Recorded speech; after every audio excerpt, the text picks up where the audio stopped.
he acts with the lads, he gets on with them fantastically well. And for UK teams and for UK players, even if there's 3 of you, even if there's 2 of you, you have to be good mates. It's been something that always is just the main dynamic. For sure. The team will not work unless you're friends inside and outside of the server. And everyone here, all 5 of them, get on great. Rallen gets on with the banter. It seems like he really has gelled with this roster. Thomas is a vocal voice that seems to keep everyone energized when they need it. I think he's come a long way in terms of his own development. And crucial, he's always happy. That's the one thing about Joey. It doesn't matter what's going wrong, he is the happiest Dutchman you will ever meet. Have we seen much of Thomas in game leading before? That's fairly new, right? I'm sure he's done it in mixes before, but in terms of being the main captain of rosters gone by, what's his experience? I think there's been bits and bobs, a lot of it as well. I'm interested in to see how much of his calling style was maybe adapted from obviously a lot of his time under Mighty Max, right? Because there he was sort of being utilized as more of a set piece and kind of giving his voice where needed, but it's kind of hard in those sort of teams. Max is one of those callers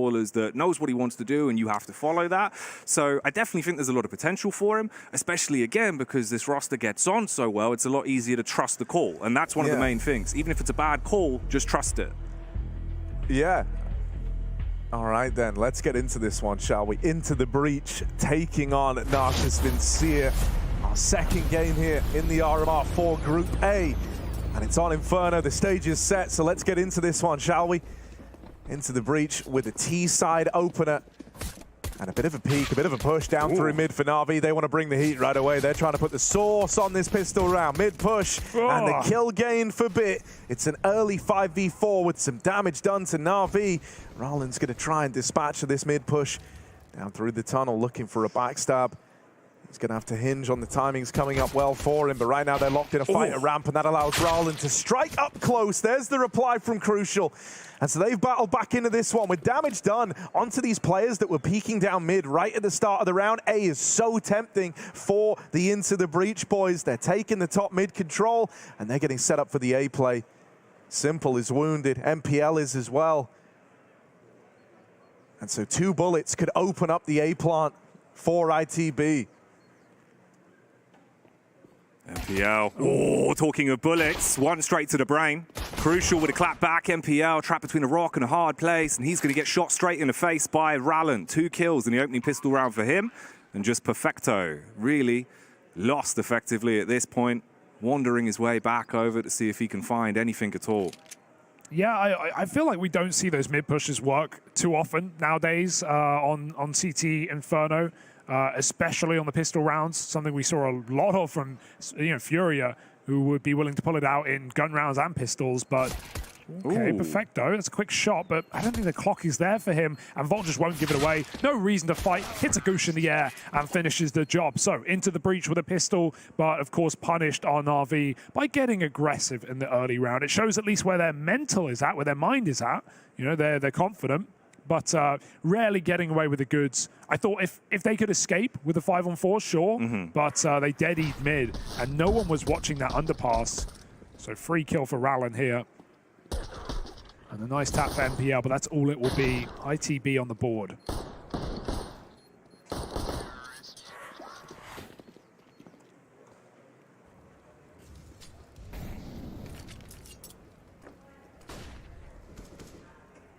And force buy back in for Na'Vi. I do like the kind of, even though they don't win the pistol, I like the vibe they're coming into this with. Trying to be confident out of the gate. This is a great map to buy a second round on CT side, right? You've got very close positions. You've got a lot of choke points for pistols and SMGs, but you also are able to play the smokes. And Na'Vi had a couple of them, but most have already, well, all have already been used in the first few seconds of the round. So Na'Vi are now no longer able to stall this one out. And you can see they're getting aggressive, retaking middle control, fighting for brackets, even pre-rotating. But they're going to realize soon that ITB are all the way up banana. Simple's made that move. Very quick decision, and it might just be in time for this B stack. Thing is, though, it's the guns in the hands for ITB that sets the stage for me. This should still be quite clean. They're the Mac Daddies of the Mac 10s. Thomas has a bit of a legacy with a weapon. Rallen and Cypher following suit, but the nades are going to do a ton of damage. Perfecto from the elevated angle shuts down one with a 5-7. Rallen creeping in through the smoke, and now this is where it gets really awkward. 24 seconds on the clock. Volt finally punching in the numbers. Wow. Rallen with a fast face removes the head from Perfecto, and you're dropped down to just 3.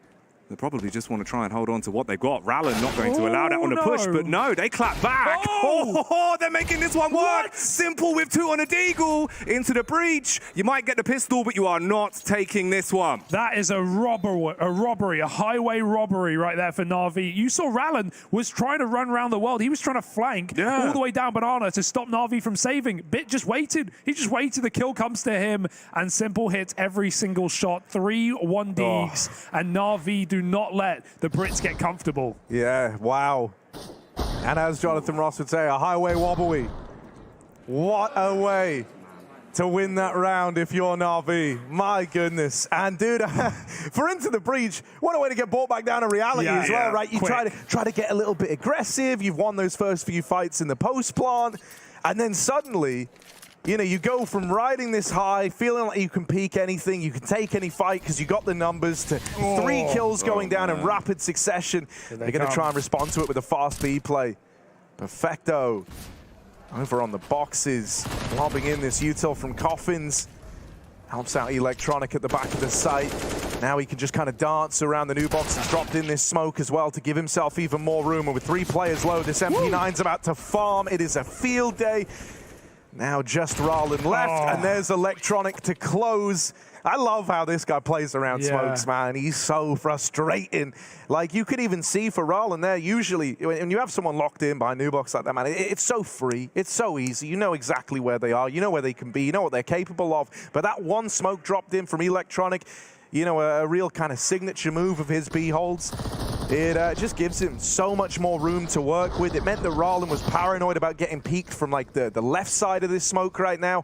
And so it made this a nice, easy round for the man at the helm of Na'Vi in the back of the B site. Perfect round for Simple to flex and farm as well. He does get dinged down to 3, and so he won't escape with any more. Okay, dropping into the tunnel at 3 health to go. I like it. It's wild. I like it. One of the choices that were available in that moment. Yeah, well, there's going to be more where that came from. Na'Vi with no respect right now, and no need in a round like this. Rallen getting cheeky. How's your screaming, Jackie? You got a scream for us? Yeah, I can give you one. Let's see if he gets it. He won't get it. He won't. I can give it to you anyway. No, it's fine. Save it for later. Yeah, that's close enough. We'll work on that. Yeah. We'll workshop it. Well, what a reality, you know, slap. Yeah. Here's the thing for me as well, right? Into the Breach have always kind of been one of those teams that you have to feed the hot hand. And what I mean by that is the fact that they need to chain rounds together. They need to get a couple of multi-kills. They need to get themselves feeling like they're in the zone, because then they really do snowball out of control and play their best CS. When they have a slow start like this, it's where it becomes really shaky waters.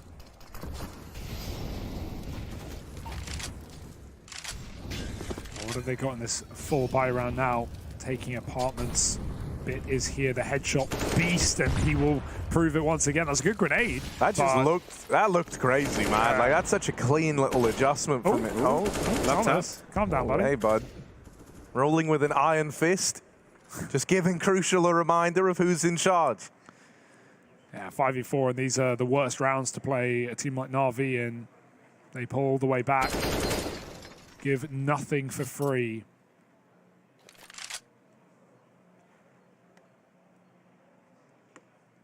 Into the breach, forced into a B hit, but if they dry peek this, which they must, they have only one flash, and that's safe for the site. Simple with a flick. It will not connect. Very fortunate for ITB to get up without any damage. They can run an exec now. Volt's trying to sell middle. MPL caught on jiggles, and he'll win his fight now. The B smoke is down for Na'Vi. ITB don't have time to respect it. Yeah, oh my, Perfecto on for 3, will get dropped out of the round. It's left it all on to Crucial. He's got 30 seconds and a 1v1 on the backside player. Turning for CT though, and MPL's gonna find him on that smoke fade. Na'Vi clamp down on Into the Breach. Yeah, 2 British teams playing right now. Meanwhile, on the other stream, Viperio, Irish and English, playing on against Fnatic, of course, with Mezzi and Kita at the helm. So, exciting times. first time we've seen UK teams at RMRs. Yeah, by far the most UK representation we have ever had at an RMR. And it's the last chance saloon, right? It's your final attempt. Go out with a bang. Classic, you know, we get good right as the game changes, of course. Mate, it's always been the same story. It happened in Source. It will happen again now. And then no one will move to CS2. You've got to. They will. They will. We'll make them, Hugo. Yeah, no question.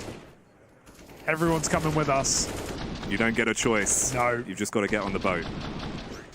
Well, good start for Na'Vi. Ship shape, 4-1 lead. Buy round, easily done. And back to what could be a fast Mac 10er. A couple of Tech 9s behind it for ITB. Banana going to pre-smoke the car. Na'Vi will respect it. Cypher even goes through a Molotov to take this space. He gets flashed in. It's a lot of real estate here early for the Brits. And that's what he's good at. He loves taking those really aggressive angles. You talk of aggression as well. Rallen in the boiler. Definitely going to be boiling the blood of NPL as he finds that opening frag and now could potentially raise a little bit more hell. You've armed yourself with the Kalashnikov. Cypher just teetering on the edge as well.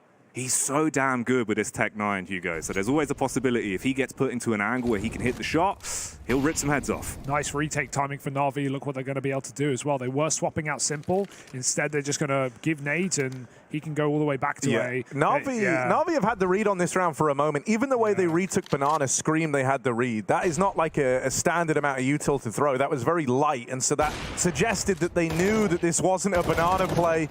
They were already starting to shift everyone round, and so what looked like a chance for Into the Breach is now nothing more than a hope and a prayer, right? There's this gun on Rowland that was picked up right at the start of the round, and now it's got to end it. He would need the ace in the 1v4. You don't fancy his chances here, and so there's the trade. Na'Vi with their 5th in a row. That pistol round might have been ITB's, but every round since has belonged to Na'Vi. And all because they got a little cocky in a post-plant, thinking they won round 2, thinking that Na'Vi were done, but Simple was still standing with his deagle, and ITB lived to regret that round. That has very much flipped the pace on its head, and Na'Vi are running away. Got an AWP out now for Crucial, and you've said big things about him, Jackie, about his current form. Oh, yeah. Especially T-side Inferno, he's one of these AWPers that looks to create space first sort of 30 to 40 seconds of the round. That's where he's going to be looking to go for those more aggressive openers. Right now, standing his ground, potentially, against the man himself in Simple. Takes a bit more of an advantageous push up as well, just playing contact with the scope. If anyone peeks out, we'll try and leave him broke. Yeah, Simple was considering that, but just goes back to the safety of A. MPL on long, a very important position, entrusted by this young man. He's going to get smoked off. ITB doing their default well. They've got Banana, they've got apartments. A lot of the map belongs to them by design. And Simple looks to re-aggress in the mid-round as well. Trying to get a kill and get out scot-free. Util coming over the top. Simple dropping his nades, goes back to the bomb site. They still want to retreat towards a BXX perhaps later in the round. We'll see if this kill is given over. Crucial waits. Crucial. Waiting to see if he could get a critical frag, but the call is to back off and barrel up Banana, make your move into B instead, but it's not going to be easy. Still, two members of Na'Vi on site, 30 seconds on the clock as well. It's going to go down to the dice, Harry.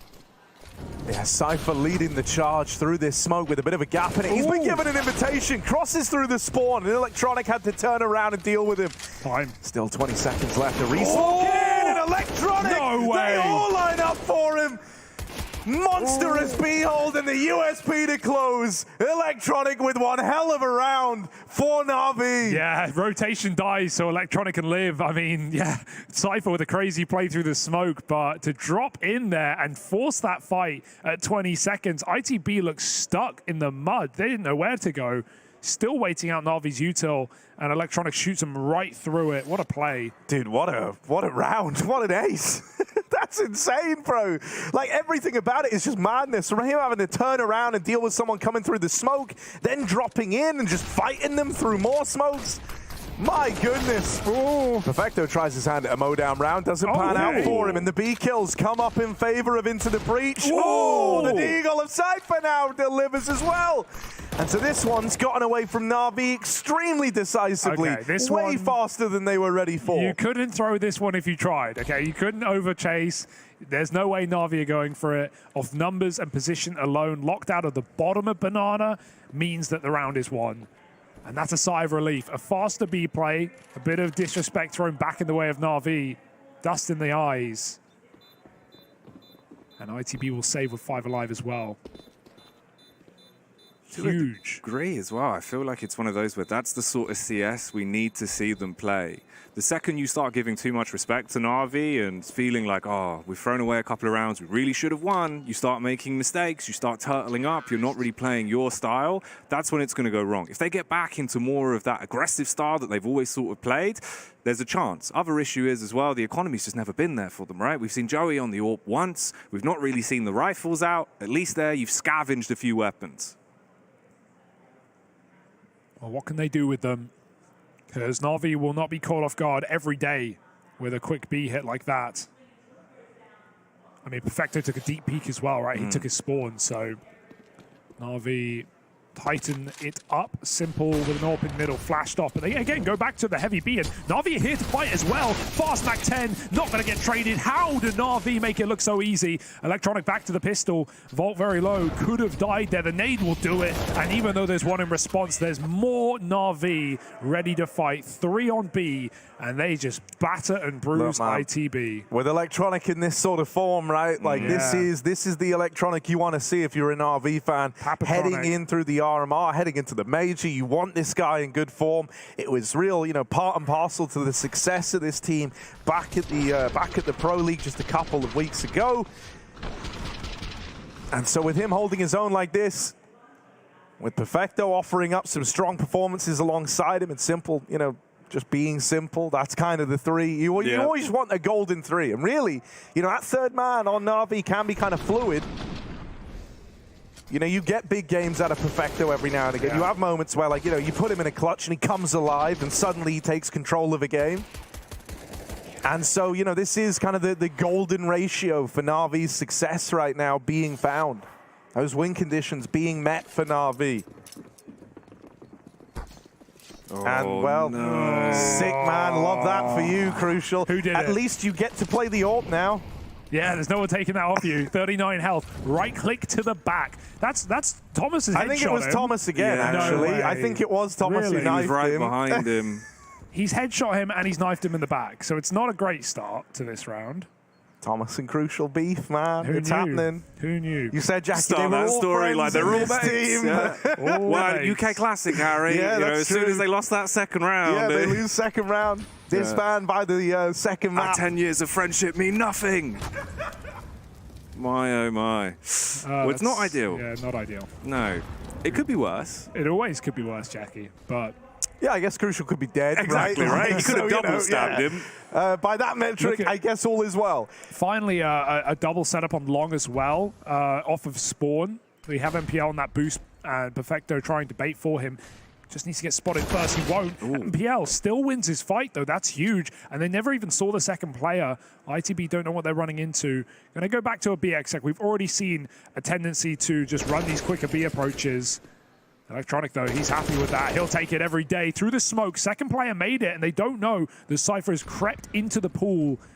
Oh, this could be interesting, but Electronic giving up the site has at least confirmed that ITB could have this control. He's going to hold on passive. Cypher chasing the kill, realizes he has to plant. That smoke is out, and the AWP must cover. Can Perfecto find his kill? Running in, and he takes the shot off the plant. Great round for Perfecto. Saves it for Na'Vi as Crucial was turning back to Banana. That's when he strikes.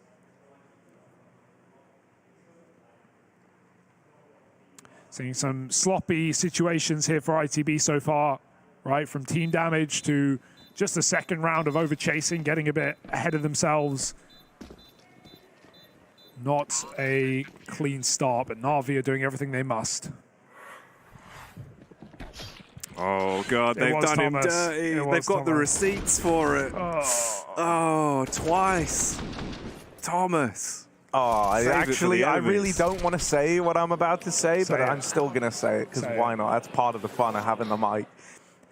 Yes, Thomas, I think, has done more damage to his teammates than to enemies right now, which he's 0-9. No, Harry. Don't actually want to do him like that. He's definitely done a full kill's worth of team damage. Yes. Yeah. Yeah.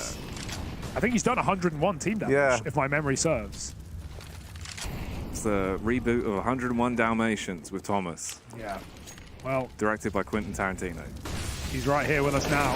Oh, Electronic with a late peek off the flash. He's going to find Cypher at top Dude, B. I'm scared. Electronic's starting to get really confident. Like, he just held a 30-round spray through the smoke from top car. Firstly, you can get pre-fired so easy just firing loud through this smoke with the AK. It's a pretty easy angle to try and line up with.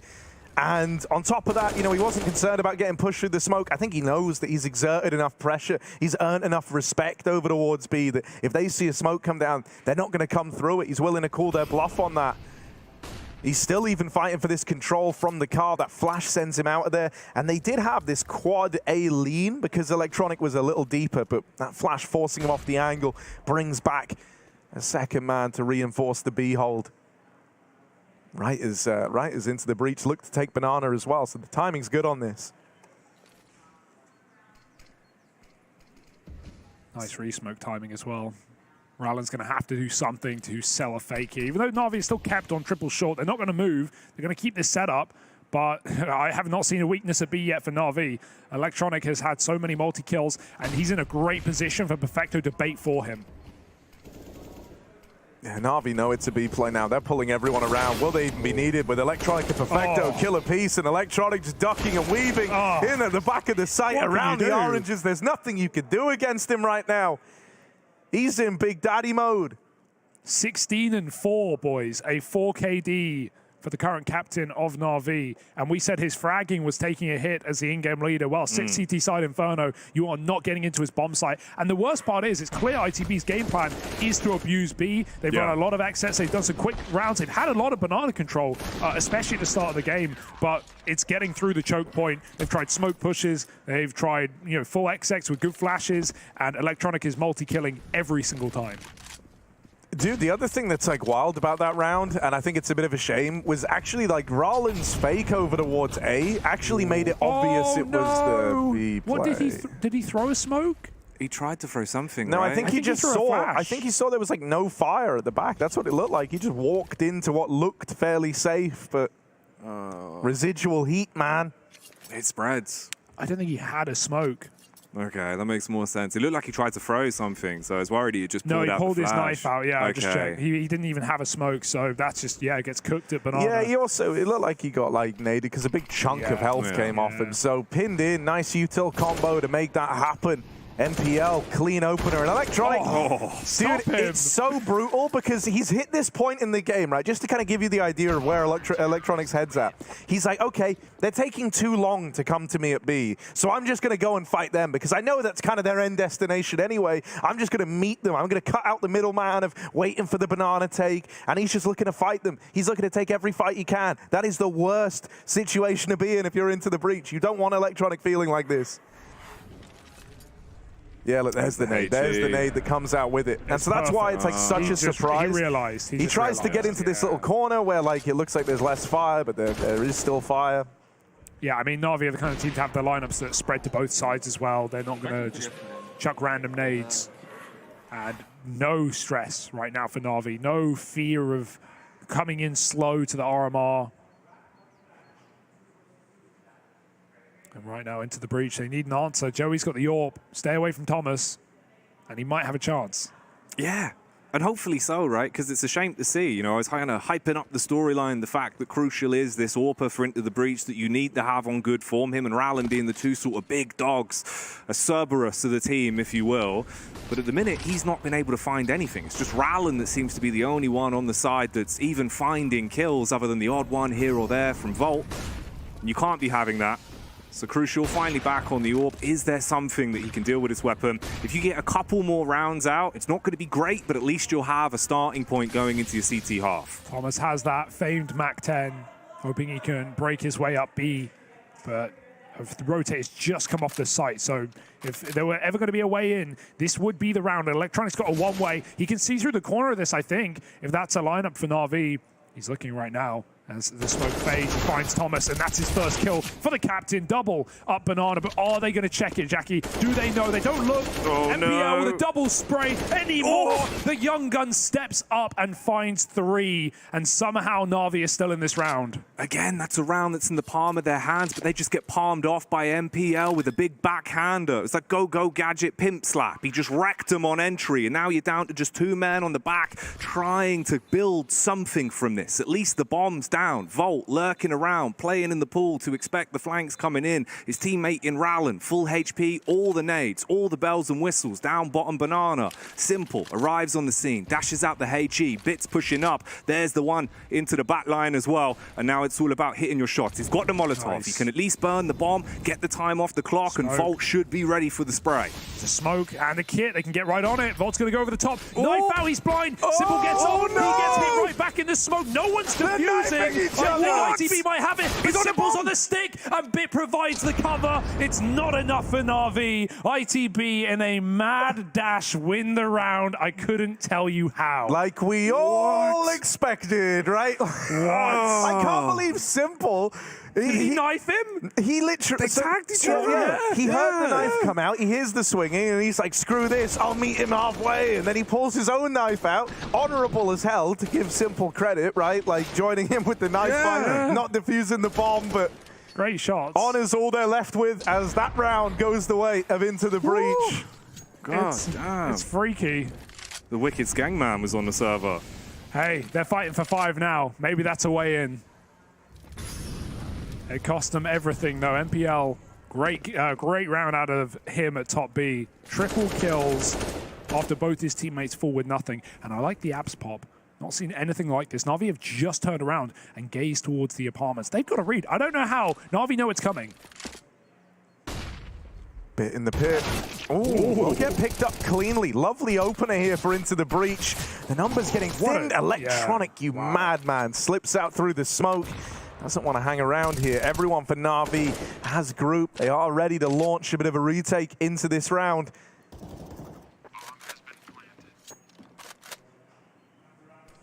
They're slow right now with the smoke down at Moto. They're waiting to see if they're given a reason to give this one a go. They've got max money. They should go for it.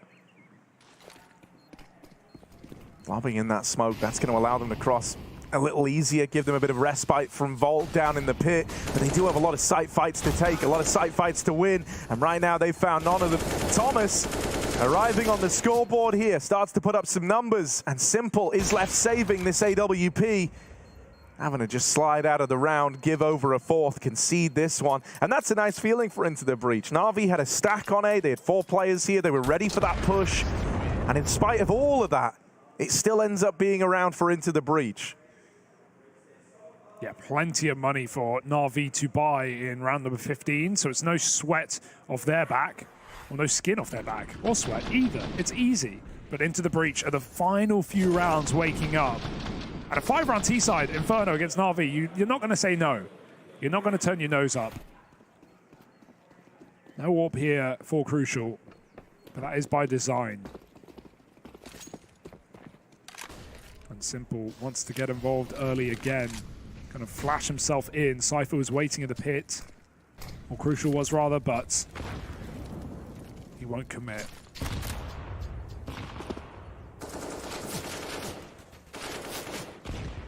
Creepy crawly. Here they come. Thing is, you've got to be so scared as well, conditioned by some of the fights you had towards the top of Banana, to just be paranoid of these angles. You can see Cypher again and again checking just in case. MPL still lurking there to raise absolute hell. Instead, it's Perfecto and Electronic playing together back towards the boost. Electronic's let loose. Does only get one. The push through the smoke's awkward for Perfecto, and it's down to a 3 versus 3, but Simple's arriving on the scene. Yeah, Molly on the site as well. That's big. They're going to have to change up the plot. Rallen shoots nothing. He shoots Ghost. And now they know there's a lurker in the back line. Bit's going to try and find him. He's repositioned through mid, though. Will Bit find this timing? I think he might. Great checkers. Rallen runs away. Na'Vi now a man up, set up for the retake. Yeah, now they can wait, right? Now they can wait for Bit to move over. They've got util as well. Two nades still in play. They can do a lot of damage with those. Boom. And there's the close. Kills come up for Na'Vi. They're even shooting little MPL as he goes for that defuse. An 11-4 half and a bit of comedy to close that one out as Na'Vi run away with the CT side into the breach now of a pretty tall task ahead of them, trying to come back in the second half.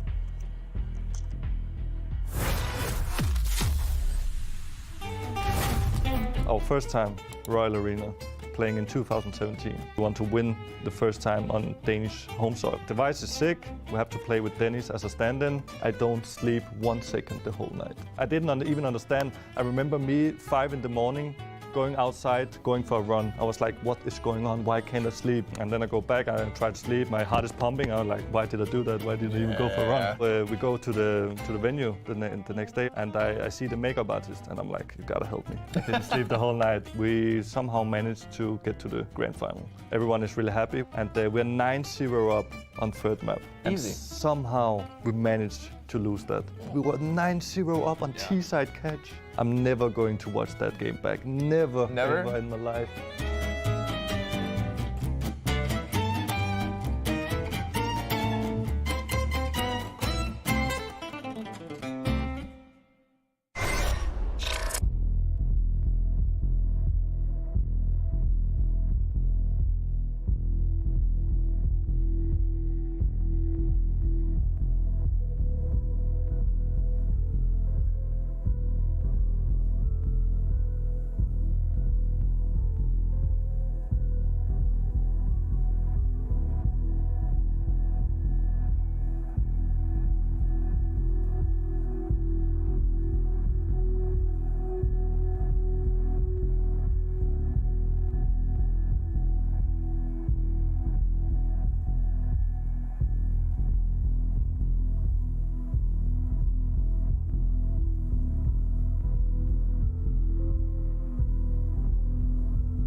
Once again, into the breach we go. A rough half for the UK squad, not really being able to put up the numbers that they were expecting. But for Na'Vi, it is only praise that we can give them.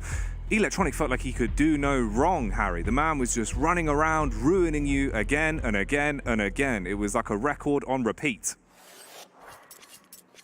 Yeah, man, he was fantastic in that first half, was Electronic. I mean, both B-side players were, him and Perfecto were destroying into the breach over there. And so it was clear the whole game plan of trying to exploit the B-side, it was never going to work with the form of the two B-side anchors looking that damn good. Na'Vi with an 11-round CT side under their belt and a pick to open up their T-side pistol. The stage is set for this to be a clean sweep unless a hero can emerge from the... Oh, Volt, you're screwed, man. Oh, he just gets around the corner. I did not think he was going to find the timing after that tag came in. He gets to the back of the site, plucks one out of the air, but that's the end of the line for Volt.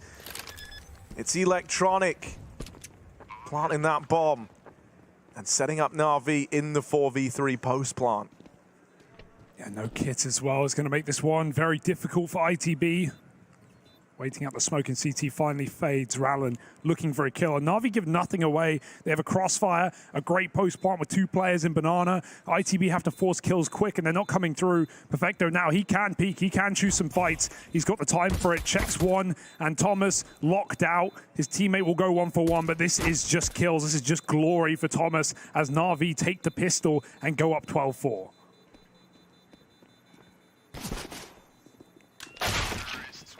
Oh, lovely pistol. Man, you know, what a different story in these B takes. You know, that one, only one defender. Vault at the back of the site, trying to keep it current, trying to get amped up after that first kill. But circuit breaks. And B is just simple electronics, mate.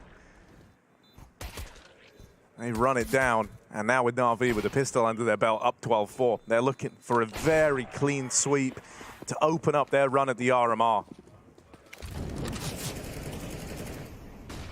And that's the perfect start for Na'Vi. Avoid the situation that's always on our lips, the slow starts. If you can completely negate that, come in hot, come in heavy, be able to show that you're ready to rumble, it'll build a whole lot better when they start getting into those harsher matchups. And talking of harsh, god damn, Simple absolutely eating that grenade. That's funny. He's been bogged down. He's low health, so he gets the Galil, because he's obviously going to play at the back of the pack now. No more MP7 antics. Electronic will take that instead. You'd think it would typically be the opposite, but it makes sense. Put that rifle in a trade position. Simple can get a little bit baity here. MPL alone on A, but, well, not entirely alone. Infested with CTs is the site, and only Cypher at B, again, in a very difficult spot or into the breach. This smoke might be nice, but Na'Vi don't need to respect it. He's got a resmoke, and you can see Na'Vi already want to dive through. 5-7 up close, so could tear through to Cypher. Gets a gun, looks for more, and he shuts down Na'Vi at the door of B. Great hold. And more ammo, plus the bomb. Na'Vi is screwed. And that looked a whole lot more like the Cypher I've seen. The fast, flicky aim, the fact that he's twitchy, the fact that he's able to punish, single-handedly defends the B site with the hat-trick of frags there. But again, how many times is that going to be sustainable, right? That's the big picture. We're at round 17. It's 12-4. Sure, even if you take the 5th round here, you've still got to be able to consistently put them together. And Rallen, he's trying to dismantle them. He's pulled out the big shotty, but it's not going to happen. Pop a pump gets nothing. You know, it's a nice round for Cypher. We've seen glimmers of individual skill on this ITB side, but it's also one that Na'Vi, you know, they're a bit cheeky. They're jumping through smokes. They know what's going on. Cypher plays it perfectly, going close to the smoke and not respecting their util and CT. But Na'Vi had time to wait that one out. They didn't have to go. They'll learn their lesson, you'd think. Cypher. Nice, boys. Come on. There we go. The UK hype. All right. The UK accent. Yeah. God, I've not heard that since Epic Land. This is good. I feel like I'm back, boys. A lot less flaming. Oh yeah. At least here. No flavor text. None of that. All right. Can they build off of it? Because Na'Vi, this should be a free-ish round in terms of Tech 9s and an MP7. That's right. Into the breach can get their confidence back. Oh, mate, Rallen with this shot. I love it. He rebought it. Oh, it's so devilish. Oh, there's one. Bit more out of the SMGs. Oh, long range with the XM. Thomas. Don't worry. Thomas is farming. Right. Thomas is farming. Remember, he was 0-11 to begin this game. Yeah, Thomas has risen up to 9-14 now. Not a bad road to redemption. A recovery arc, perhaps, for the Brits. From team damage to damaging the opposing team. Yeah. That's what you want to see. Getting mean with the SMG. Madman. Na'Vi will wipe it off. I like that Rallen's buying the XM, especially versus Na'Vi, because, you know, Simple actually kept buying the XM on this very map back at Pro League. He was using it constantly, maybe even too much, you could say. Well, now it's a perfect round to farm. No, don't worry. Hello, Rallen. It's still in play. Hello. He's going to get glocked eventually. The question is, how many can he take with him? You think he gets glocked No, I think here? I think he gets one dig by Simple. Okay. He saw them cross. He's seeing some heads. I like this. He's crossing close. Great position for the XM. This is where you want it. This is where you want him. There's a couple. Quickly put another round in there. Wait. Thomas! Oh my. Thomas stole the ball, man. Well, that's to be expected. That's their partnership, man. It's like, you know, the shotgun is loud. It draws the attention in, and it sets Thomas up to multi-kill again. Eco Cobra. Oh yeah, mate. He's always been good for him. Mac 10s, Tech 9s, W, and headshots. That is literally Thomas's mantra. He will farm those eco frags, and that kind of gets him in the right mindset. That's the thing I was talking about earlier. Yes. You've got to feed the hot hand. Thomas is one of those players that needs those frags. You can then wipe off the last half, forget about it, and take it as just a fresh 15 rounds. Well, let's see. This is a true test here. Into the breach on a 4-buy, and the grenades have been good. Ooh, Dink even through the smoke from Crucial. But Simple low again. That's 2 rounds that Na'Vi have had Simple on 10 health to start. So this is not a bad beginning for Into the Breach, and they've got more grenades to throw out. Na'Vi going for the Apps climb, taking middle. They will concede banana. Perfecto holds on passive. That's a spam that goes a long way, and it will get a bit of respect from Cypher. He has to retreat from fear of nades. He's even going to trade out positions as well, put Crucial back on that B-bomb site. Simple, again, taking... Oh, that's Electronic and Perfecto trading, rather. Giving the healthier player the AK. As Na'Vi go to retake banana, they also flash mid and push ITB back. It is just the solo defense on B as well. Crucial rotated over just to drop the nades off to Volt, so he's still got the set to work with. He's already thrown out the smoke, so it's just the flashbang left in the back pocket. 35 seconds on the clock as time is ticking down, and Bracket's control has been completely conceded. Crucial has to lay down the law with the M4. If not, he's going to be mauled off the angle and removed from the equation. He gets 2, though, and that's huge. Now Na'Vi have to scatter back to B in the final 20. Into the breach, are already moving around. They're already moving over. It's done. It's a save. Yeah, Na'Vi aren't even call. attempting this. I mean, you know, they took that early damage through the mid smoke. They lose 2 players trying to wrap over here towards the long side, over towards the arches, and it just seals the deal on the round. Now at 8-12, there's a great deal of intrigue here. This has suddenly become a game that Into the Breach have real stake in. And, you know, with a couple of key players starting to come alive, you know, we've already talked about Thomas's recovery arc that he's been on, but even guys like Crucial having a great round here. He was actually the guy to land the dink to open the whole thing up.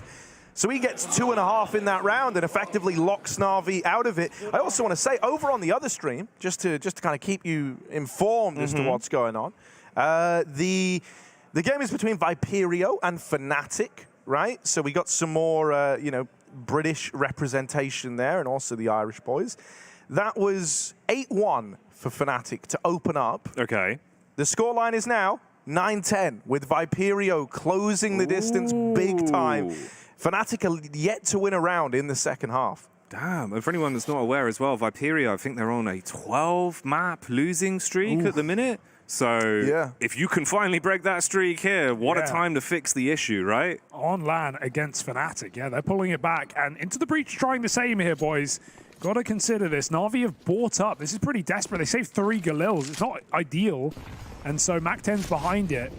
This could close up very quickly, and that dominant beginning that Electronic provided could be forgotten about. Perfecto flash through a smoke. 3 CTs here. Guns out just in time, and Bolt will clear that corner. Oh, he's looking for an upgrade. It's just the same gun, buddy. So he'll get out of there. Oh. I get over. Someone crossed right side of the smoke. It's good molly, but Simple can save his teammates. Cypher. Simple can save his teammates. He'll trade. He'll trade at least. But Electronic dies in that Molotov.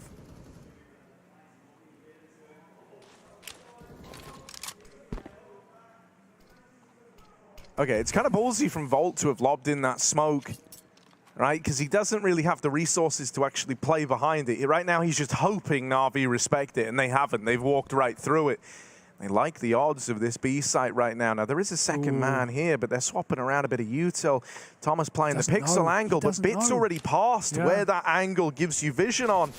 Second man does swing, but Bit throws the timings through a loop. You think you've got them boxed in, you don't. Bit's up close, but Thomas trades.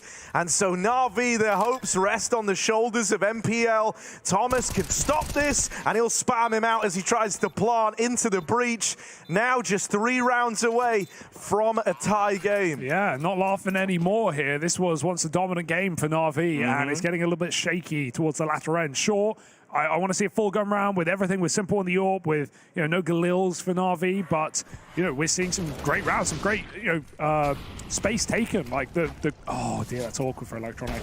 The fact that Volt's even willing to flash himself or fight right down Banana and Cypher to re-peek again into the breach are making moves, they're making plays, and the hype is there, and the rounds are 2, 9-12, 3 separate, but again, Perfecto's even on a UMP here.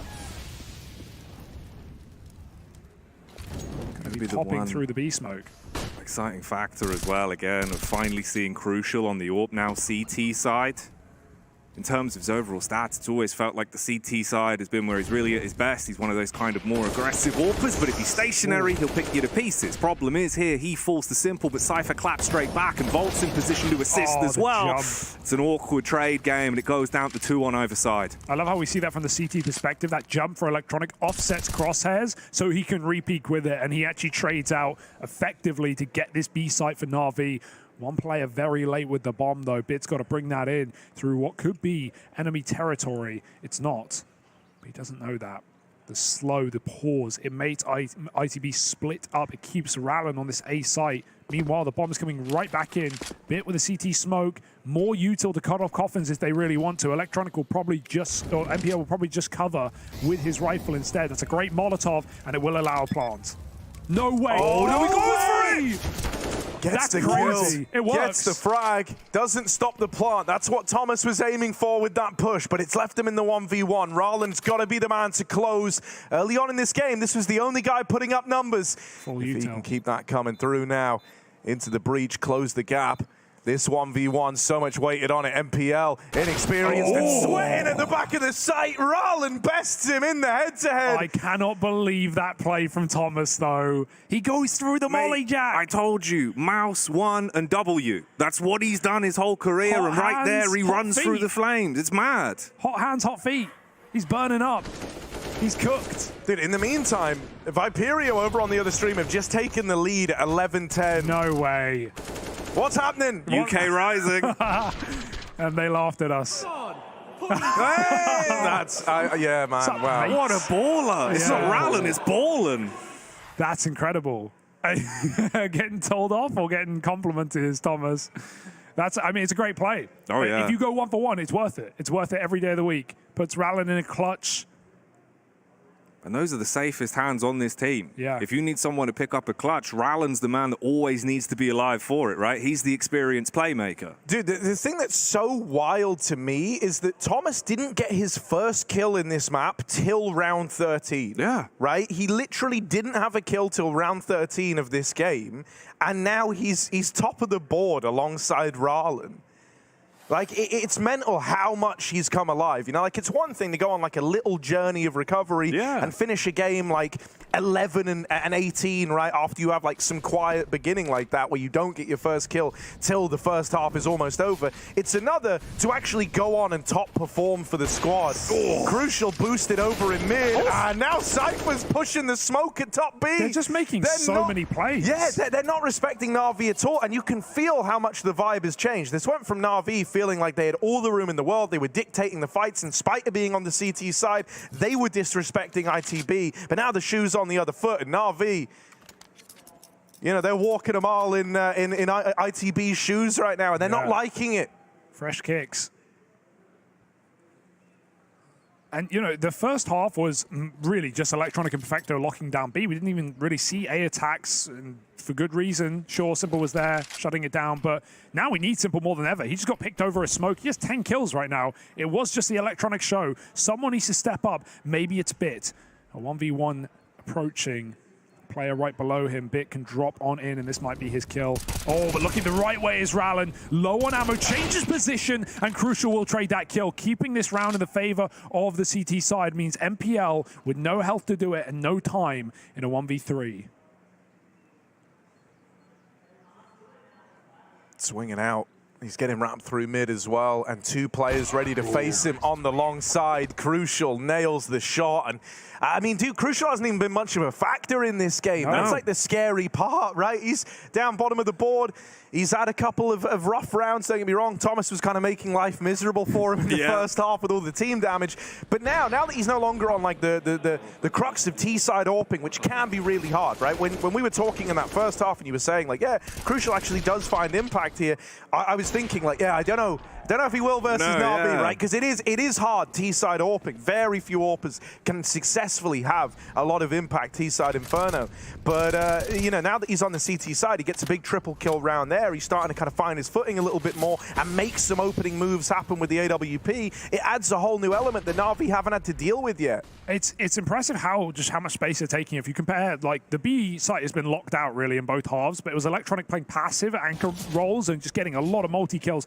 They just keep taking Banana. They're rubbing up in the smoke right now. Cypher doesn't know. No one does. Perfecto's crept right by. Oh, no, they're going to touch backs. Oh, this is so weird. Turns around, free gun gifted. That is a confusing situation. They both looked at each other for a moment. Wait, hang on. You're not supposed to be here. Na'Vi are going to take this opportunity with every chance they have to win an eco round and to flip this game back, because this is a huge streak of rounds. 7 in a row for Into the Breach, and Crucial's committed. This is too far. He won't get out after 1. Bit trades. Volt with a double keeps this round intact, but even he has an expiry date. Gun picked up for Perfecto, thrown back to Electronic on low health, and they're going to go for the plant again.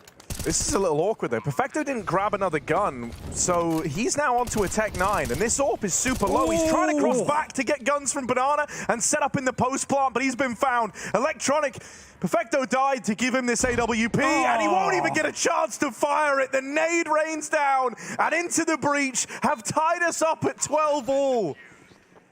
This is madness. This is on the back of a dominant first half for Na'Vi, one that Into the Breach weren't even really competitive in. They were able to find 4 rounds, and then we have, you know, 1 round put up on the board from Na'Vi to open up this second half. They win the pistol, then they lose to the 4 spy, and since that point, Into the Breach have not dropped a single round. 12-4, flawless ever since. And yeah, Alan, he's a showboater. They're getting really loud now. It's not just Cypher. No, it's the whole team firing up, and it's the same that could be said for the B stream, right? Thing. What's happening on the B stream is the exact same as this. It's been like a huge first half from Fnatic. 8-1 at one point, ends 10-5. That's now at 13-10, with a huge streak getting embarked upon from Viperio. It's impressive to stay in these games, because that is synonymous with like UKCS tilt and you know, rage and maybe giving up a little bit. But neither of these rosters have. They're both still in it. It is not done, boys. Na'Vi, another 4-buy round. But again, it comes at a cost. Electronic starts on 25 health. Simple refuses to give him that open for good reason. We've not even seen Simple activated yet. He's not had a chance. This has to be the time. This has to be the round for number 1 in the name, number 1 in the game. Bit in apps, but if he throws nades, he might get swung.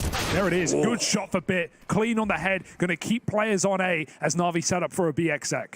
And this has drafted the rotation. Dude, Thomas is calling the bluff. Wow. Thomas is like fully calling this, and that it's not the A play. And he even goes hunting for Bit in the apartments. Now when you see him leaving and you get this kill at B, you know it's B. And they were already rotating a 3rd man over because Thomas took mid. But there's the reply. They don't know about Cypher. They don't know about the 3rd man. He's going to stop the plant, robs them of that, looks for another, but he can't quite find it. And so finally, at 12 all, right as the game ties up, Na'Vi win a round. You felt like that could have been it for Cypher, stopping the plant. Na'Vi getting into the B site right when they wanted. But what a read for Thomas to even make that move. And that's all ITB have been doing. They've been making moves, man. They've not been giving it up. They've not been respecting Na'Vi. But finally, that streak is broken. 8 rounds in a row gone. And this could be where Na'Vi deal us a slice of reality and close out the map as they should a long time ago. Weirdly enough, exactly in time with that, Fnatic also just won their first round over on the B stream. Why are these so mirrored? What's going on? The simulation's really struggling today. Anders is in the office now, so he's doing something. He's pressing the buttons for the UK victory, but it's getting a bit scrambled. This is where critically, I think for Into the Breach, right, when you were just winning, when every round was coming up, Millhouse, you were feeling so good, you felt like you couldn't set a foot wrong. It's very easy to, you know, as you were talking about, about, the hot hand, right? Yeah. It's very easy to build into that. But now we're going to test the resilience. Now we're going to test the staying power, because if they start to lose, a chain of rounds here, suddenly it's all for naught. So this needs to be a response. This needs to be the equalizer again. This will be an early AXX though. Perfecto's just jump spotting B, a 1-for-1 there, and a 4v4 now as they get ready for the long fight. Oh, Crucial just walks up, proves his worth, shows that he's handy with the steal, hits the first, but Bit, he's been a madman. And again, he assaults out of the apps with 2 clean headshots. This is just sheer madness. Crucial in the back of the bomb site, trying to go off as well. The start step from Simple is enough to deny it, but he's jumping around on the balcony and Volt will slice him all on Perfecto. Oh, the no. flank! Oh, the timing of it all. He's gonna What's go going back. on? He's running Fights in. for it, fights for the 1v1, and now he knows he's got a separate one in the sight. Just Volt left to beat. The pressure is really on now. Perfecto normally thrives in these moments. Can he walk it over the line for Na'Vi? Oh! Volt with the response, and he lights him up on the short side play. Volt holds on. This game has you on the edge of your seat at this point because no one knows where it's going to go. Dude, that's wild though. Like to hold your own in that moment, I really can't stress enough how impressive that is from Volt, right? This is like the biggest stage he's got to be on. This is kind of the most impactful moment you find yourself in. And you're up against someone in Perfecto who's a name kind of synonymous with these clutches, with winning these sorts of rounds, right? And so the fact that he holds his own in that moment to now tie the game up again, like this isn't, round 6. It's not like there's loads still to play for. You are in the kind of dying embers of this game, and he rises to the occasion to tie this game up. You talked in the pre-match about how Na'Vi have had troubles on this map, right? They lost it to Rare Atom even with Electronic and Simple performing, even Bit alongside them. And right now this is rearing its head again. The most played map for Into the Breach in a BO1. They couldn't have had a better opportunity, and they are not wasting it. 13 all. Na'Vi have to make that horrible call to half buy. Simple could even get an AK, he will. Yeah. I'm glad to see that. Na'Vi put enough in to make it interesting. But ITB are still here, in with a chance. 12-4 to 13 all. Ooh. Joey went for the fast peek, Crucial repositioning to middle there, trying to see if he can get a shot off early. I was paranoid about him actually just getting swarmed by everyone at second mid, but instead it's Rowland that should probably take the full frontal assault through the apps. Dangerous reload in the middle as well. That was risky. But Na'Vi won't bite. Simple must bait. He must trade in a round like this. It's the only option that Na'Vi have. Tech9's up front. Simple right behind. Miss smoke on B. Don't know who or where that was meant for. Na'Vi are going to pop out of apartments. Rowland first line of defense. Let's see if he can hold it then. Rowland the rage cage with the backup of Thomas coming in like a pain train. Wants to hit the first shot. Crucial as well on the orb supporting. Rowland, he's been in his position the entire time, but Simple, fast with the flick, hits the head, but it's all coming up into the breach as everyone from Na'Vi is going down. Simple, low on HP, but still fighting strong, trying to stand tall, but he cannot do it. Perfecto, punished. 14 rounds on the board for Into the Breach. Crucial is hitting every single shot. He was silent after that first half. He was a non-factor in this game, and he has come absolutely alive on the CT side, forcing so many dangerous peaks. Trying to run through long with an AWP, fighting Na'Vi on an apps pop, and he hits 2. Yeah, that should not have been an Into the Breach round. Like, I know Na'Vi didn't have guns. They had the 1 AK on Simple. Other than that, it's like Tech9 to plenty, right? But the setup that Into the Breach had was like, in a way, the worst possible setup for that sort of round, for that sort of apps pop with the low buy. They get smoked off over at Moto, and then they make this ballsy call. A lot of teams in the 4-on-4 would have just said, okay, wait for that smoke to fade. We're going to hang out. We're going to play for the retake. We have more utility. But Into the Breach just full forced every single one of those engagements through the Moto smoke. And that's not often how you see that A site get held in that moment there. Honestly, I thought when Rowland only went 1-for-1 as the only guy who could defend the bomb site, I thought that round was done. I thought it was over. But Thomas, alongside him, having Crucial on that orb, they make a play through the smoke and they cook up a round from nowhere. Yeah. Those rounds are going to hurt. Na'Vi know that was such a good position to be in, and yet still it went the other way. We're seeing some serious momentum-based Counter-Strike for Into the Breach, right? Just with how aggressive they've been in pre-plant situations. The B flashes, the banana takes, Thomas running through the Molotov in that 2v2. just there, as you said, the long chase. There's been some crazy hunting for Into the Breach, and Na'Vi can't stop it. They can't deal with it. There was only one gun there, and Simple only puts up a single kill. It is not enough at this point in the game. Na'Vi, this would be, frankly, an embarrassing loss given how strong the lead once was. That's the key point as well, right? If we scratch everything and go back to the beginning, saying it would be a huge upset for Into the Breach is one thing, but now with the game that we've seen, the way it's unfolded before us, the rough start, the misplays, the sheer amount of mistakes they had on the T side, it looked like they were dead in the water, but they're revitalized, they're out there, and right now they're slaying them, they're cooking them, they're souffleing them. And Na'Vi, with 13 rounds on the board, you've got to start biting back right here, right now. Electronic has had 4 kills in this entire half as well. Not to put it on one person, but compare that to his 20 frag CT side, never giving up B without a multi-kill. He's had 4 kills on T side. Simple's been pretty absent as well. Last couple of rounds we've seen a bit more, but this has been just shocking for Na'Vi. Can they do right by what has been done so wrong and find 3 rounds straight, or are Into the Breach poised and ready to close a boost up? Electronic with an uncrouch. Crucial's crouched as well. There's the head, and he takes the shot. Electronic eats it. Volt is close at B as well. Anti-flash, and there was no flash to speak of. Simple jumps over the top and takes a 5v4 for Na'Vi. This is their chance. They will not waste it. Grouping for a hit. Na'Vi can run a BX. They want to do their due diligence first.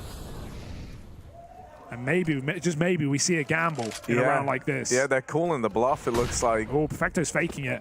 Hang on. He's pushed. He hears him running away. He's now pushed up. Crucial knows about this, but it's a fight he has to win. Right now, the B side's lost. Perfecto knows they're going that A. No one's in B. Yeah, they've got to bring the bomb back. They have to go B.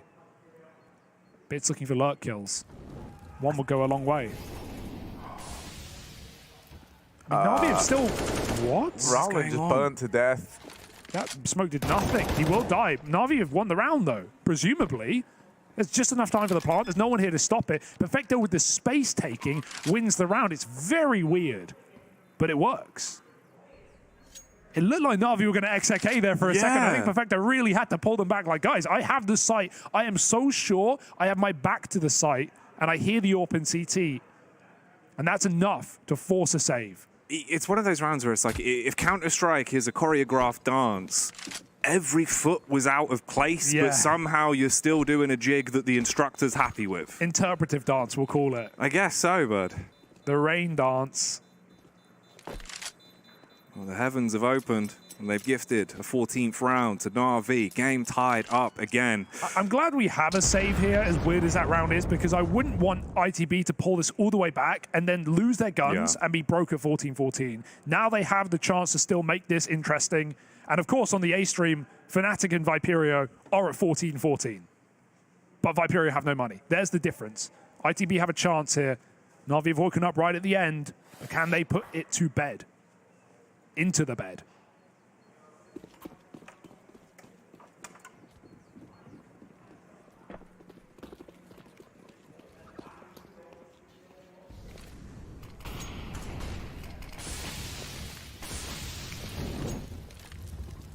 Cypher playing around these smokes. He keeps trying his hand at this with the banana aggression. Ooh, they're right there. He's going to try and lob this smoke in, and now they want to try and fight for the control of logs. But I think, you know, that's a little obvious with the smoke raining through the smoke. You can kind of tell that he's close. You can hear it. You can hear the pin pull. And so Perfecto had the info. Now he's got the open, and Na'Vi off to the races with a 5v4. And Into the Breach, this is where, you know, it's kind of in the back of your mind. If we push them this close, only to fall down, they have to start making a few choices here, right? They have to start gambling. They pull everyone over towards this B side of the map, but just one man. And Crucial wins that fight onto the boosted Electronic. A really nice way to have squeaked the equalizer in this round. Na'Vi are not out of the woods yet. They thought that 5v4 was going to be enough, but Crucial tried to walk in, tried to take another fight. They could line up here for Simple. He's given them a lot of chances, and he's just toying with the B-site players. He spotted 2, so they know there's only one man left over towards A. And that's at maximum. Rollin dead, and the A site now open with MPL deep at the library. Crucial, not able to hit this shot on the bomb crossing. It's all teetering on the edge of a 2v3 retake attempt for Into the Breach. There's even a backstab coming in from the B site. Crucial gonna check up close, but the no-scope don't land. And Simple's gonna rob this round, putting Na'Vi onto map point. We've seen that a couple of times as well. The re-aggression for Crucial, it just seems unnecessary, right? I don't know if someone's calling for this, but they have a perfect bait and switch setup with 3 on B, with an anti-flash vault, and Crucial taking contact. He's gotten away with it one too many times on the push-up, and so he decides to do it again, but it puts his whole team in jeopardy there. And Na'Vi find the gap. Great space taken on long for MPL, and Simple with the backstab gives him a smile and 15 rounds. That B stack looked perfect. Dude, it's so bizarre to me as well, because it's one of those where surely if you're Crucial in that situation, you hit that shot through the smoke on the boost, that's it. You know, you chill out, just play it slow. You've got an advantage to work with. You can build from that. Instead, now the knock-on effect is he's just got a 5-7 to play with going into this round. It's not just him. His teammates are basically down to just pistols with 2 rifles supporting that. It's not going to be easy. And Na'Vi now poised and ready, and they know that this is now their game. They have to do what they should have done a long time ago and end it, send them to bed, and find their first map victory. It's not going to be pretty, but a win is a win if Na'Vi can get us there. Inside of the smoke is Rallen. Crucial sits on the short side, and Rallen has to back out as the smoke fades. Minute on the clock, Na'Vi leaving Perfecto at B again, going for this A hit. They're not going to leave any lurkers. In fact, Simple has to get that bomb. And Rallen trying to get back into position, been spotted.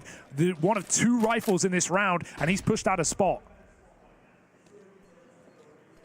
Low on health now as well, and there's Cypher dealt with. That's not the M4 they were just facing. They know that. Simple starting to get involved over at the B site, walking into the double stack. Electronic caught with util out. That's something, but you've still got to break away from this bomb. Bit locked in a fight at spawn, but he's missed the opportunity. Simple's threaded the needle with the bomb on his back. He's stuck out towards the spawn, wins that first fight, but 2 more still to find. And with him now dead, it's just MPL. 10 seconds, but he doesn't know about Vault. He doesn't know about this other man inside of B. He's going to go hunting for it, but Vault nails the shot, and this one's run back in overtime. We go again, and I think the same has happened to the Brits on the other stream as well. Overtime rears its head between Into the Breach and Na'Vi. They hold on with pistols. That look ready for a clutch for MPL. That hop into the back sight. My goodness, Vault hit a must-win kill. The fact he just flicks onto him with a 5-7. This fight was so awkward as well with Bit. It just felt so uncomfortable, and Thomas hitting the headshot that he absolutely needed to. The fact that this game has given us the full 30 rounds and now has OT, with the caveat being Into the Breach on the CT side, Crucial's got money for the AWP, everyone's got guns. This is going to be intense. Dude, and you know, I mean, I know Crucial's had some moments where he's overstepped, but I actually think him and Rallen are complementary to one another in a way, right? Like, you know, Crucial's been a fixture, like a mainstay of a lot of these UK teams. He's been someone who you touched upon, like Endpoint earlier on, right? He does have a lot of experience in terms of like playtime in the server. And then on top of that, then you've got Rallen as an experienced voice. But I think the thing that's interesting is they have very contrasting views, I think, on how the round should be played, right? Crucial, very much about being aggressive, about fighting every step of the way. Whereas I look at Rallen as kind of a safer pair of hands in those moments. And so you have experienced players that find themselves on kind of either end of the spectrum in terms of how aggressive they like to be. And so you have a gnarly opener to rounds in Crucial. And then you've got your closer with Rallen. I can't believe he got out of that last round with a double. I really can't. He got tagged down to 30 health in the opening engagement of round 30. Here we go, 31. Na'Vi pumping a BXX. The bomb is not with them, and 2 players are on A. So this is a feign for Na'Vi. They need to take the site, though, if they're going to use this much utility. They don't have a lot left for later. 2 smokes. They can re-exec if they want. Through goes Electronic, and taking down Cypher leaves Vault locked out by the util. That's Na'Vi getting exactly what they wanted, and they can rotate the bomb in tandem as well. Re-smoke, and of course, likely around unless Vault can stop this plant. Great cover from Perfecto over the top. And Into the Breach might be thinking about saving even with the money. Just off position alone, Na'Vi have done it. two crucial entries. And maybe a crucial close. There it is. Deals with Bit. And so they will get out with these guns at least. Na'Vi winning the first in OT. And I mean, the classic is, yeah, experienced team in overtime always wins, right? Like, Into the Breach have not been in this position before, and they've certainly not been here against a team like Na'Vi. So they'd have to be even more gutsy to actually take this one. Bob is okay. And Na'Vi takes 16 first. And I mean, here's the thing. I think if Into the Breach are going to win this one in OT, they need to strike while the iron's hot. I think that if this becomes like some drawn-out affair, maybe we like run it back in a few more overtimes, I think that's where Na'Vi become the favorite with each OT that passes, right? You really need to kind of ride on the momentum of your CT side from this, regulation if you're Into the Breach. Can't afford to fall quiet now. I think if they lose the second in this first half of OT, that might be enough for Na'Vi, honestly. It should be. Here's Electronic. Hello? Doesn't stop the man burning, but he will get the kills. Perfecto there to help him. One more man in the B site. One player left to get past, but the Molly's given up the fact that he's here. And now Electronic seen him. Trying to move in. Thomas is overran. And the B site falls again as Na'Vi lock it down. They move on to 17, and I think this is worst case scenario now for Into the Breach. Na'Vi have kicked it up a notch now that we've gotten into overtime. See so many players just sitting in Molotovs and not being spotted or not dying. A lot of burn deaths in this game. Some wacky rounds, and Na'Vi on the precipice of a 3-0 T side, which again, given how regulation went with 11-4 CT halves, would mean the world. And you never want to be saving in overtime, but also the reality of this round being unwinnable is there for Into the Breach. So AWP will be kept, unless Na'Vi have something to say.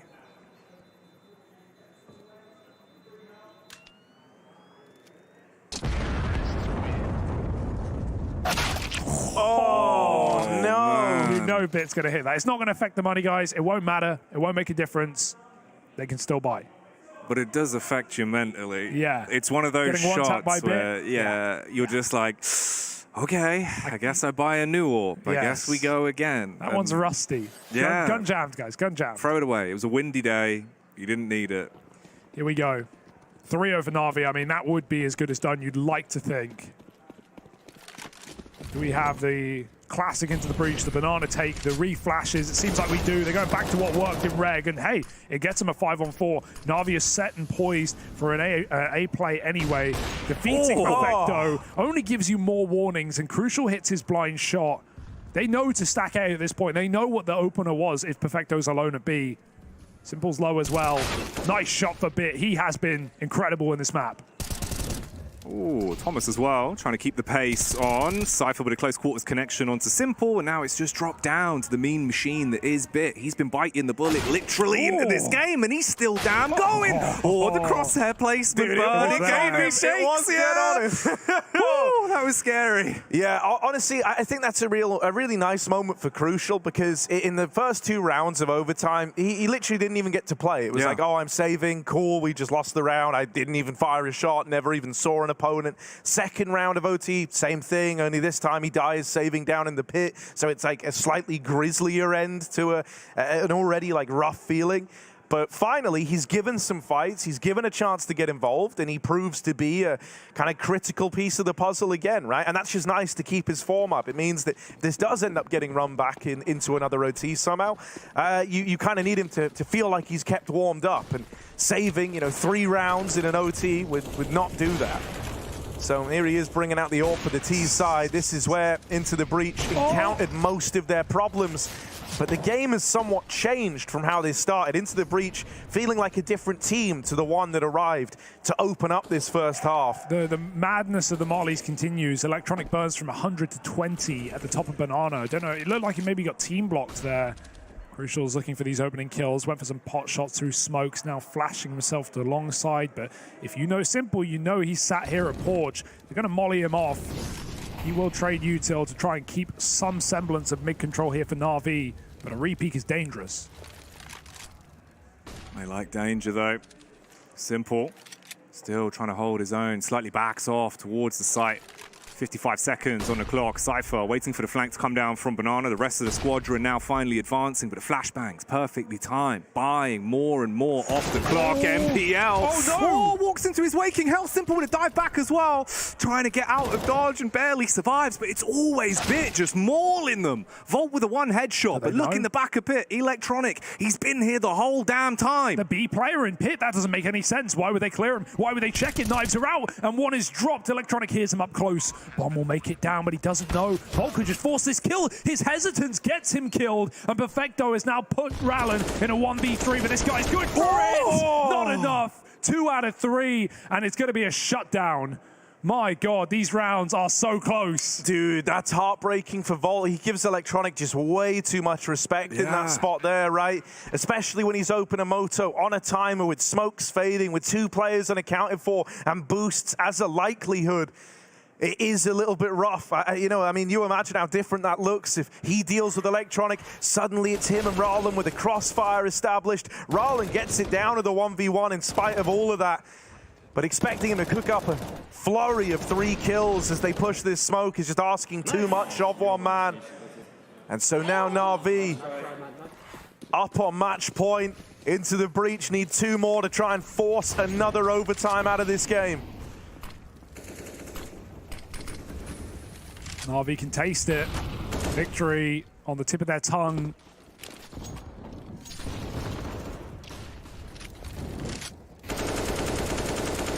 Even locked out of Banana to start this round. ITB see a lot of util come their way. They will take Apps instead. Na'Vi swap out a player. Simple in Apps as well. How often are you expecting this? He will pull back though. That nade means he can't see anything through the smoke of it. He's going to go back to apartments and try and force this kill. That player runs away and Rallen sneaks back in. Simple with the opener. This is Na'Vi on the doorstep. Oh, Thomas trying to make a bit of a move here, make a bit of a play, hoping to be the saving grace of Into the Breach, but Electronic dispatched to deal with him. Bit of noise made, 1 step taken, and Electronic now wizened to this wrap through the spawn. Looks to lean back over towards B. Na'Vi have pieced together what's happening here, but Electronic is still knocked out of the round. Perfecto dances through the ruins, but it's a quick turn from Volt, who gets his revenge from last round. Flank, Thomas isn't playing into this round. Na'Vi are already here, arriving quickly. Util on Simple as well. He can look to set up the rest of the gang as they move in. Volt back in the spawn. He knows that CT is clear. That gives him a nice angle. Simple with the trade. It's a 2v3 as they try to move out through Banana. Damage done to Crucial. He's naded out at the back of the site. Thomas might need to save the day, but Cypher's going to do it solo. 1 man in the site. Thomas worlds apart. And a beautiful round from Cypher. Yeah, man, that's rock solid as well. Thomas not even needed. He had a perfect position for that post plant, though. After he cleared CT and realized they were all flanking Banana, you see Into the Breach set up perfectly for it. Cypher in a very dangerous position to top the boxes, but able to flick up for the final kill. Clean shooting, man. These guys have really impressed me individually today. And they're still in this one, Jackie, by the skin of their teeth. Barely hanging on by a thread, but that's all that matters because they're hitting their shots. They're still warm. They haven't petered off. I was thinking T-side, it's where it's all going to crumble. Instead, they're building themselves back up. 17-18, 1 round away from tying it and forcing us into a second overtime. Which is where Viperio and Fnatic find themselves right now at 18 apiece. So these games have got legs. Who knew? Against Na'Vi of all teams, who, if you are just joining us, were 12-4 up, an 11-4 CT side, and a pistol round. And we sit here in overtime. Back to Banana. Na'Vi with a flash setup ready. When will they call it? Electronic might just have to dry fight. He hears them coming. Ooh. 1-for-1 trade as Cypher claps back, removes the Electronic from the equation. They're revving up the engines. Oh, he's good for 2. Has he got any more up his sleeve? No smoke. They just have to jump the cross. It's very dangerous, but no one was here to stop him. This is it for Na'Vi. This is the moment. Can they close it now at a man disadvantage in the retake? Or is this run back again in another overtime into the breach? They've demonstrated tremendous staying power in this series. But to keep it alive versus Na'Vi, I mean, this retake is labored. It's taken a while. They've lobbed out all this util to cut off some of these angles, but now the kills have got to come through swiftly for Na'Vi. If they don't, this is another overtime as good as done. Damage found. Volt and Rallen with kills, and MPL left in a clutch that is too much for him to answer. It's another OT needed to close out this game. Mind-blowing stuff. First British teams at the RMR, and they are both in double overtime as heavy underdogs. Here's the A stream, Fnatic and Viperia raging on. Brits on either side. It's the Irish as well on Viperia, repping all the nations. It's just so insane that not only are we getting this spectacle, but both of them are happening at the exact same time with similar storylines, similar players. And for some of these boys as well, this is the biggest stage they've ever played on, the most historic event they've ever been at. And they're showing up, they're delivering. Against a Na'Vi who, you know, came into this event in form, right? We said it in the pre-match, just looking at them at EPL was good in the playoffs. Taking down Outsiders 2-0, previous major winners, taking down Heroic 2-0, and getting their vengeance from Katowice. These were all good signs for Na'Vi to make a run here and make this, in theory, easy in the RMR. An RMR that should be easy for Na'Vi, where you have high expectations, and where even that 3-0 possibility may even be called a likelihood, getting put to the test in their opening BO1. Can Na'Vi recover? Simple certainly can. He just found a shot through the smoke to Cypher down B.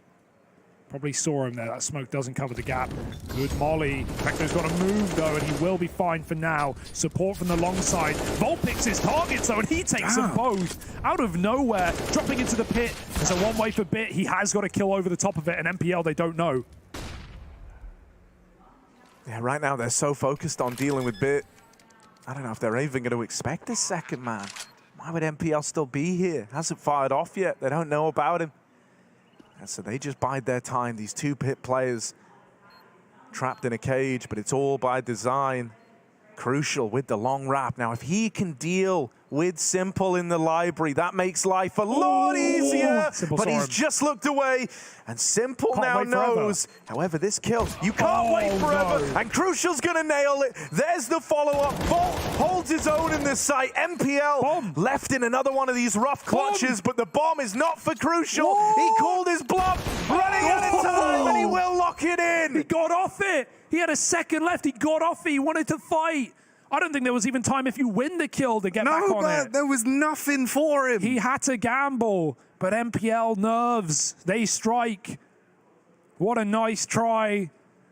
Oh, it's so fitting as well that you've kind of got this storyline of NPL, right? The nerves, the pressure, the excitement. That's what Crucial went through every time he made it to an RMR. Finally, this time, he's giving it the big one. I can't believe as well, Crucial abandons Volt on the bomb site on 10 health to go hunt that rotation, and he finds the perfect timing to Simple on Library, and then comes in with a closer.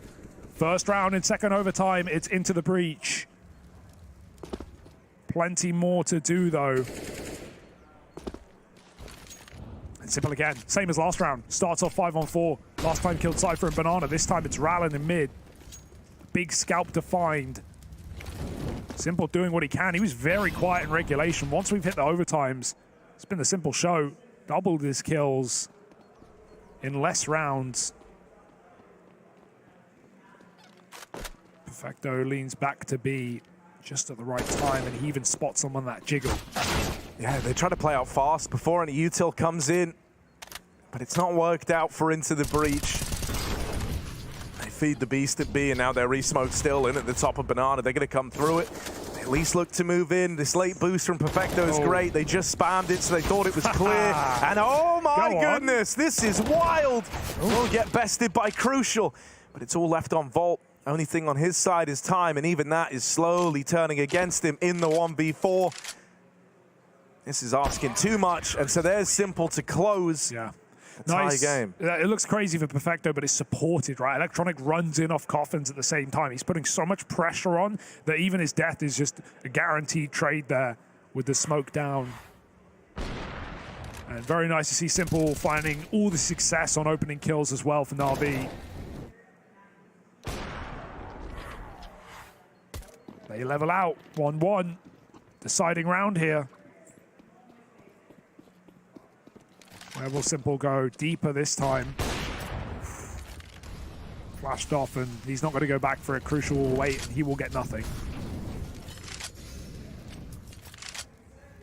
There's an absolute party in the apartments. Yeah, Bit's out on a huge island there, just out in the middle of the apps. And MPL, he's done so well to stay alive here. That should have been a kill for Thomas. That should have been the kill that breaks open the A play, but instead, everything's coming up MPL. He's even ready for more. This has been a great round from him. 3 in the round right now, and still hungry. Nade could even follow up. Ralin is so low on health now. Looking for that AWP. But MPL has saved Na'Vi's bacon in this round, man. That is just wild that he's walked out of it. 3 kills to the good and teeing up his squad to win out this first half of the second overtime. Ooh, yeah, just double peek at long. Easy kill for Simple. Ralin creeping up short side, but there's a man in the site. Electronic might die for free, but there's nowhere to go after this for Ralin. Oh, nice shot. And yeah, MPL, right, it's hard to think back to that first half of regulation, but think about the impact this guy had on the long side. He was always multi-killing on long. He would never let lurkers get through, playing around smokes, backing off arch, playing a very, very important, integral CT role on this map, and he was looking really solid. Yes, he's had a couple of shaky rounds. Yes, you can see the inexperience, but ultimately, he's had a fantastic game here, has the 17-year-old for Na'Vi, up to 30 kills, almost, 1 away. So a fantastic game for MPL, and it might be Na'Vi's time to close. T-side again, where both teams have had their troubles.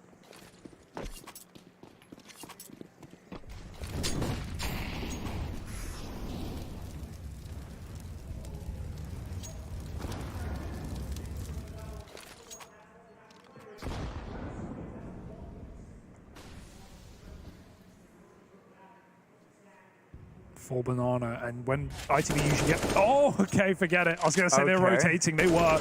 Now they have to pull a player back. Perfecto making moves. That's so huge for Na'Vi. Like, 1 smoke kill like that, and now you know you keep numbers over towards B. Like, you've never been more enticed into the apps pop, which is already what they were gearing up for in this round. Only 1 man actually in the site, and he's gone, accomplishing nothing. Ralin bested. Thomas moving in from the long side, but he's fighting all alone, and there's even a smoke about to obscure his vision here. So he's about to lose everything. All control of this A site goes the way of Na'Vi. There's no way Na'Vi can lose this with a 5v3 in a post-spawn. Got re-smokes for long as well. Into the breach. Noah save is the only way, but they don't want to. They've got the money anyway. They can lose every player, and they might. Electronic going hunting for more. That's his 2nd kill, and Crucial in the corner will get traded after just 1 shot. 21-19 for Na'Vi, and they are ready to end this game. Yeah, over on the other stream, it all comes to a close as well. We just had Fnatic and Viperio head into a double OT, but Fnatic did end up picking up the win there, right? Ooh. This one's looking to go the same way. We often say the deeper into overtime you go, that's where the more experienced team normally comes out looking a little better. That seems to be holding true here as well, as Na'Vi are just 5 kills away from putting this one to bed after a labored game. Not their first rodeo. Perfecto's been a nuisance in Banana all game long. Cypher trying to challenge that, though, as he often has. Will give it up. Stays at the sandbags. There's util being set up right now by Volt to flash him back in, but Perfecto's not blind. Cypher is. That's an awful team flash. That is not when you want that to strike into the breach. And Perfecto will play off of it. a 5v4, they can pull the brakes. That smoke, if anything, might just calm Na'Vi down for a second, let them reassess the situation and go and exec together. Oh, careful. Ooh, okay. Rallen claps back from the boiler. The timings on this round have been so damn tight. Crucial was holding mid till the last second just as he fades away. Na'Vi start to fight for control. Now barreling back towards B. At least there's a grouping of the Into the Breach players here. Crucial being one of them. And critically, he's got the utility. Yeah, Into the Breach are stacked here. They're entrusting Rallen with the A site hold. They've got util as well to lob in, and so Na'Vi are likely going to be running through utility as they try to take this B site. Crucial lobs that in. Nice. I love the timing, right? This is going to separate Na'Vi into just 2-men units. Electronic wins that first engagement, and Thomas can't land the reply. Crucial hidden in this smoke needs to stop this plant, and he can't connect it. Perfecto provides the cover, locks in that kill, and so it's Rallen, the lone A player, 1v3 to try and keep this one in contention for Into the Breach. Na'Vi are 1 kill away from saving face. It's a long road and it's a heartbreak for Into the Breach, but Na'Vi, a relieving finish to this single map, to this BO1 opener. In the right direction. Rallen with a kill. Simple's going to repeat. Missed shot. But the time is gone, boys. The time is out. Na'Vi are here, and they are here to stay. 22-19. Rallen saves his stats, and Na'Vi save themselves from humiliation. 22 rounds. It's not pretty. It's not clean, but it's business. It's a win.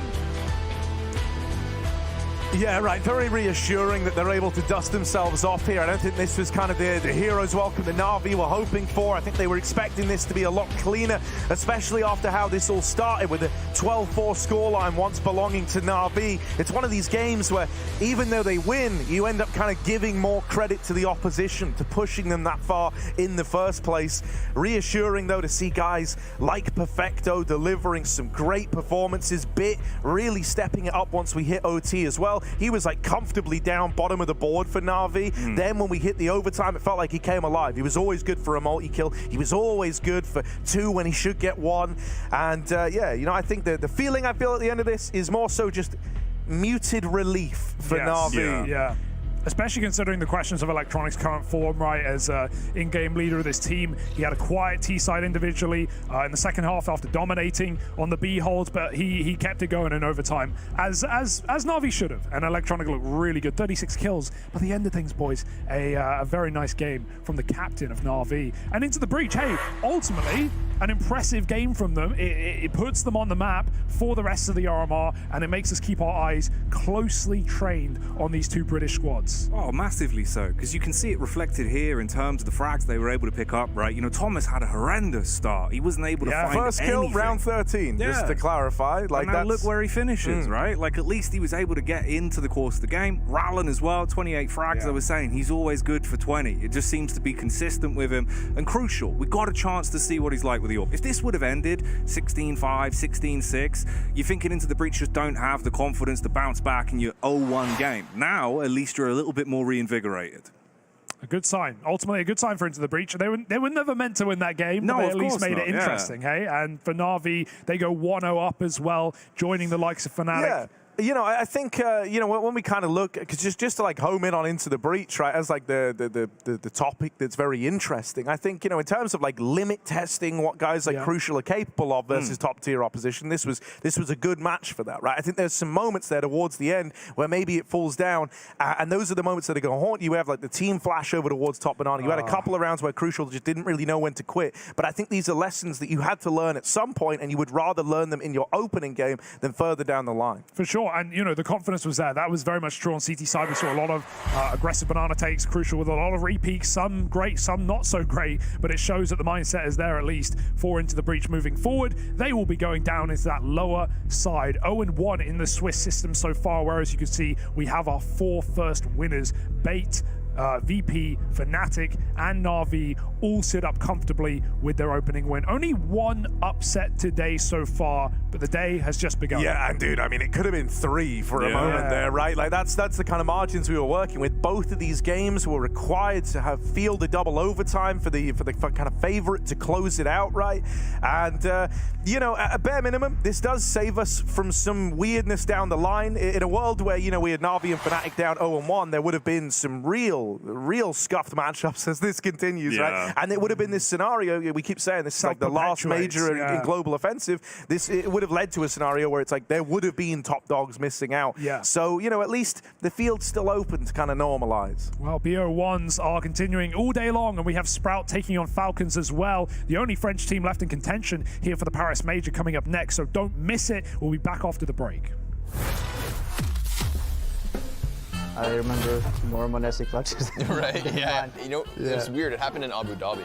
Obviously, last year, he starts with that, like, MIBR clutch. Yeah. But, you know, in Abu Dhabi, he had, like, a similar clutch from the same position and nearly the exact same kills versus outsiders. Right, yeah, I thought that was so weird. Where I was like, I've seen this exact moment before, right? He had one good clutch against FaZe as well. For me, that one is the best because he played it out the best. Okay. I think it was last Lisbon groups. I'm also thinking of like the Inferno clutch as well when he stole bomb from outside of apartments. Yeah, it's against outsiders as well. Yeah, right. Okay, yeah, two clutches, same maps. He's just crazy in clutches. Like even in practice, what he pulls off, I don't know how, but he just somehow makes it work. You can't talk G2 clutch without bringing up Monosin.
Sprout v Falcons up next, another BO1 opening matchup. And we have some interesting storylines to cover coming into this game. The man on your screen, Kenny S, the GOAT of French Counter-Strike, looking to get himself to the Paris Major. Many teams couldn't make it this far. Heat, LDLC, all had trouble, but Falcons have managed to get here at least, Harry. Now they've got to take on Sprout, who have Azza at the helm as well. Some crazy lineups, some crazy changes coming into the mix right now. Yeah, I mean, you know, I think for a lot of people, when you look at Falcons, Kenny is probably one of the main talking points, justifiably so, right? No one quite hits the nostalgia like this guy does, right? Because when he was in his element, you know, there was kind of no stopping Kenny S. He was a delight to watch, and so we're all hopeful, especially with the major taking place in Paris, that he can make a bit of a splash here, because Mr. Kenny, he's no laughing matter.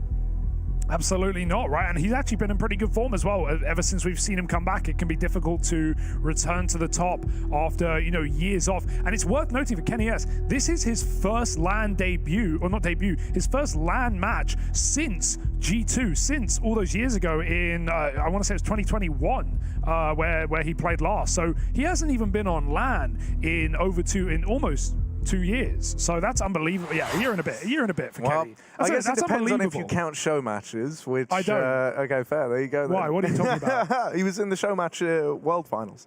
Okay. So, yeah. I'm talking LAN, competitive, Yeah, no, fair tier play, one, fair play. high stakes. Anyone can play well in a show match. Anyone can play so well in a show match. I've heard that one. I can confirm that. No, you're pretty sick, Harry. Don't shoot yourself down. But Kenny, he's going to be shooting people down today, without a doubt, Jackie. I mean, back in the day, this was the man, and he's got MBK by his side as well. So it's not just a one-man army for the French. No, boys. It's sick, right? Because it's not just like a glimmer of hope. It's almost like a glisten. You've Ooh, got a little bit more, yeah. right? There's kind of there's a shining light where it's like, this could be sick. You've got some of the players that have a ton of talent, that are being more developed, supported by absolute legends of the game.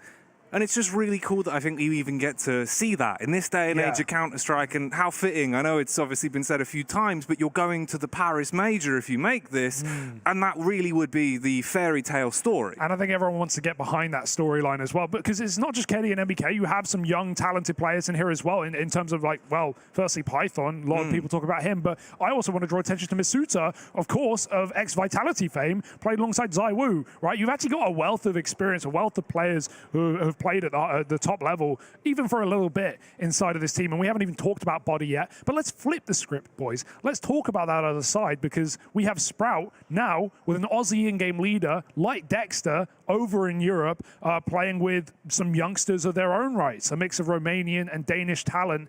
And I want to draw attention to this team because I think a lot of people have had their eyes on Stare as one of the next best players in Denmark, a scene and a region that's had an unbelievable amount of talent over the years, and Stare for me is the next big thing. Yeah, I mean, dude, Stare is someone that, a lot of people, as you say, have like had their eyes on. I don't know. I'm so excited to see Azure as well, man. Like, it's just so cool. Like the idea actually that at these RMRs we have like so many kind of historic players like making a bit of a return. You have your Kennys and MBKs, then you've got Azure on the other side of the field, right? You've got Boomich in one win, right? It's kind of cool how many players we have stepping back up to the plate, really trying to go out on a high with Global Offensive. When we kind of look at this matchup, do you have much in the ways of like feelings or predictions, Hugo? Ooh, I want to go for Falcons just for the idea of the French making it. You're romanced by it. I haven't seen Azure and Sprout yet. He's played a few online games, but I'd love to hear more from what Sprout have to offer. So let's check in with an interview we had earlier with Stare. Stare, man, thank you very much for joining us. Talk me through the preparation coming in towards this event. A lot of teams to prepare for. You got your opening game as well. How you feeling? I feel pretty good. I would say we got a good matchup. I won't underestimate Falcons, but I think compared to the teams we could meet, it's a good matchup, especially also with our seed right. So we're pretty confident. Coming in towards this tournament as a whole as well, it's the last CSGO major for you boys. How does it feel to kind of be a part in the opening stages of this? I mean, it's incredible. Like, I'm very excited to try CS2 and stuff like that. The beta's already out, and I'm excited for the new major in CS2. I think it will pop off, and I hope we also qualify for that. That's also in Denmark, right? So time will tell what happens. Final question. Recently, the start of the year for you boys, it hasn't been the greatest. I'm sure you'd admit it. What's it been like these last kind of few weeks, last month, getting ready for the RMR off the back of what was a pretty poor start to 2023?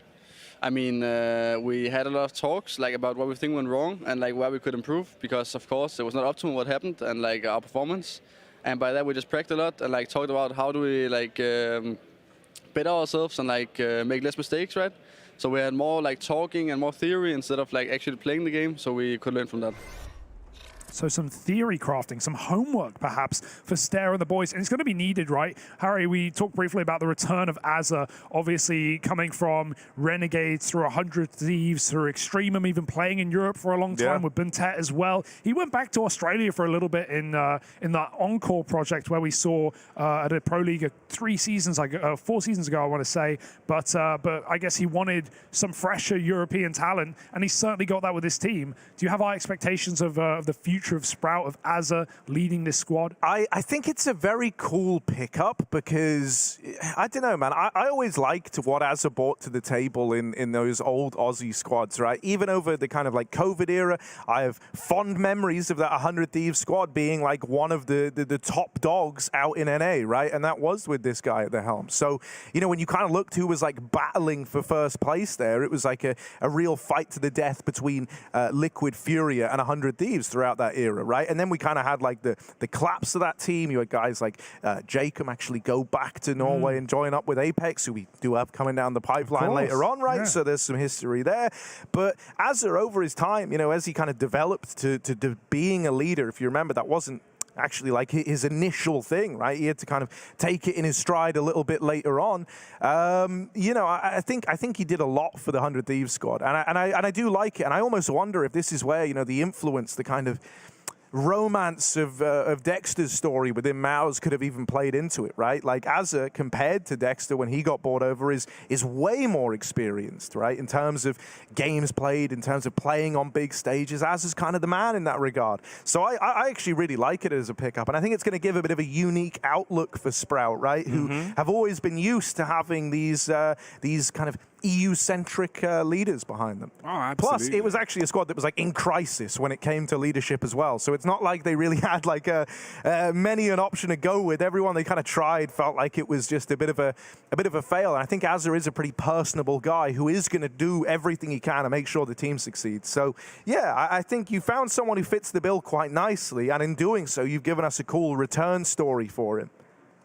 There is one bit of a fun fact we can touch on as well for Kenny. Obviously, I think he's currently 13 frags with the AWP away from overtaking Guardian as the most AWP kills in the game. And it seems like he's inevitably going to do that here at this event because it's got to happen. Yeah, well, it's in Guardian in a statistically, I tell you what, Falcons would be in a really bad way if he doesn't break if he doesn't. That's break crazy. The record. Most AWP kill. To think that Kenny still holds it after a 2-year or a year-and-a-half absence from playing a tool, you know, really at any level, let alone the top level. And as I said earlier, over a year with no LAN appearances for Kenny S. So that's even more impressive if you take that into account. That's the only thing that could have sweetened all the comeback stories here. Yeah. Is if Guardian was here as well. He showed up, and then there was like this hotly contested head-to-head between like the two of them, like a race. Yeah, he's like trying to stave him off, you know. It could have been so good. The Guardian comeback, we can all count on that in CS2. Ooh, Don't worry. At least I hope. Yeah, that would Guardian, if you're watching, please, back. man. Yeah. Come we on. all miss you. I've kind of said you are now as well, so you better be. Yeah. Well, now you've said it, it's either going to go one or two ways. You've cursed it forever, or it's absolutely going to happen. Yeah, funnily enough, actually, there are really only two options to that. Either he comes back or he doesn't. So yeah, no, this is going to be a sick game, and I do like this idea of kind of like all the legends on either side being present in the server. And you know, it's not just Kenny as well from that old G2 squad. If we actually remember, Body played alongside this guy on your screens now, played alongside Kenny in that full French G2 roster at a point as well. So even just having this camaraderie there, this previous experience playing together, and now back in a French team, I think it's cool that we've gone full circle in that sense. One of the first lands I ever got to cover was with the French G2 with Body and Kenny in the same squad. I think there they play versus Envious in the grand final, so it was a very hyped affair, right? And so, you know, I'm like regaling memories of lands in Paris that have had these guys at, and that's their end goal here, right? That's their end goal, is to try and be another French team to get behind by the time we get to the Paris Major. It would be a beautiful storyline to have. Just the moment of seeing them walk out into the arena, right, is I think one of those that would really sort of sweeten the deal. Yeah, I mean, Arena, that would be a goal. I think these guys are just trying to get through the RMR step at a time, obviously. Got to think big picture, Hugo. You've got to visualize. You know, that legend stage, right? go 3-0. Exactly. The other thing I'll say, you know, about like the Kenny S comeback is obviously when he was playing, the thing that was always said about Kenny is like, oh, he's a very emotional guy, you know, like he's kind of like, as a result, like almost momentum based, like he would struggle a little bit if he started to get like dunked on in a playoff match, right? You'd have him start to tense up a little bit more, and suddenly it's not looking so clean. So that was like always something that was attached to Kenny. But I think if the time away would have given him anything, and, you know, even in his interview where he said he kind of fell back in love with CS again, I think it was on the back of attending Antwerp. It like really scratched that like itch in his brain, you know, oh, Counter-Strike's cool, and then it like brought him back into the fold, you know, upon his contract expiring with G2.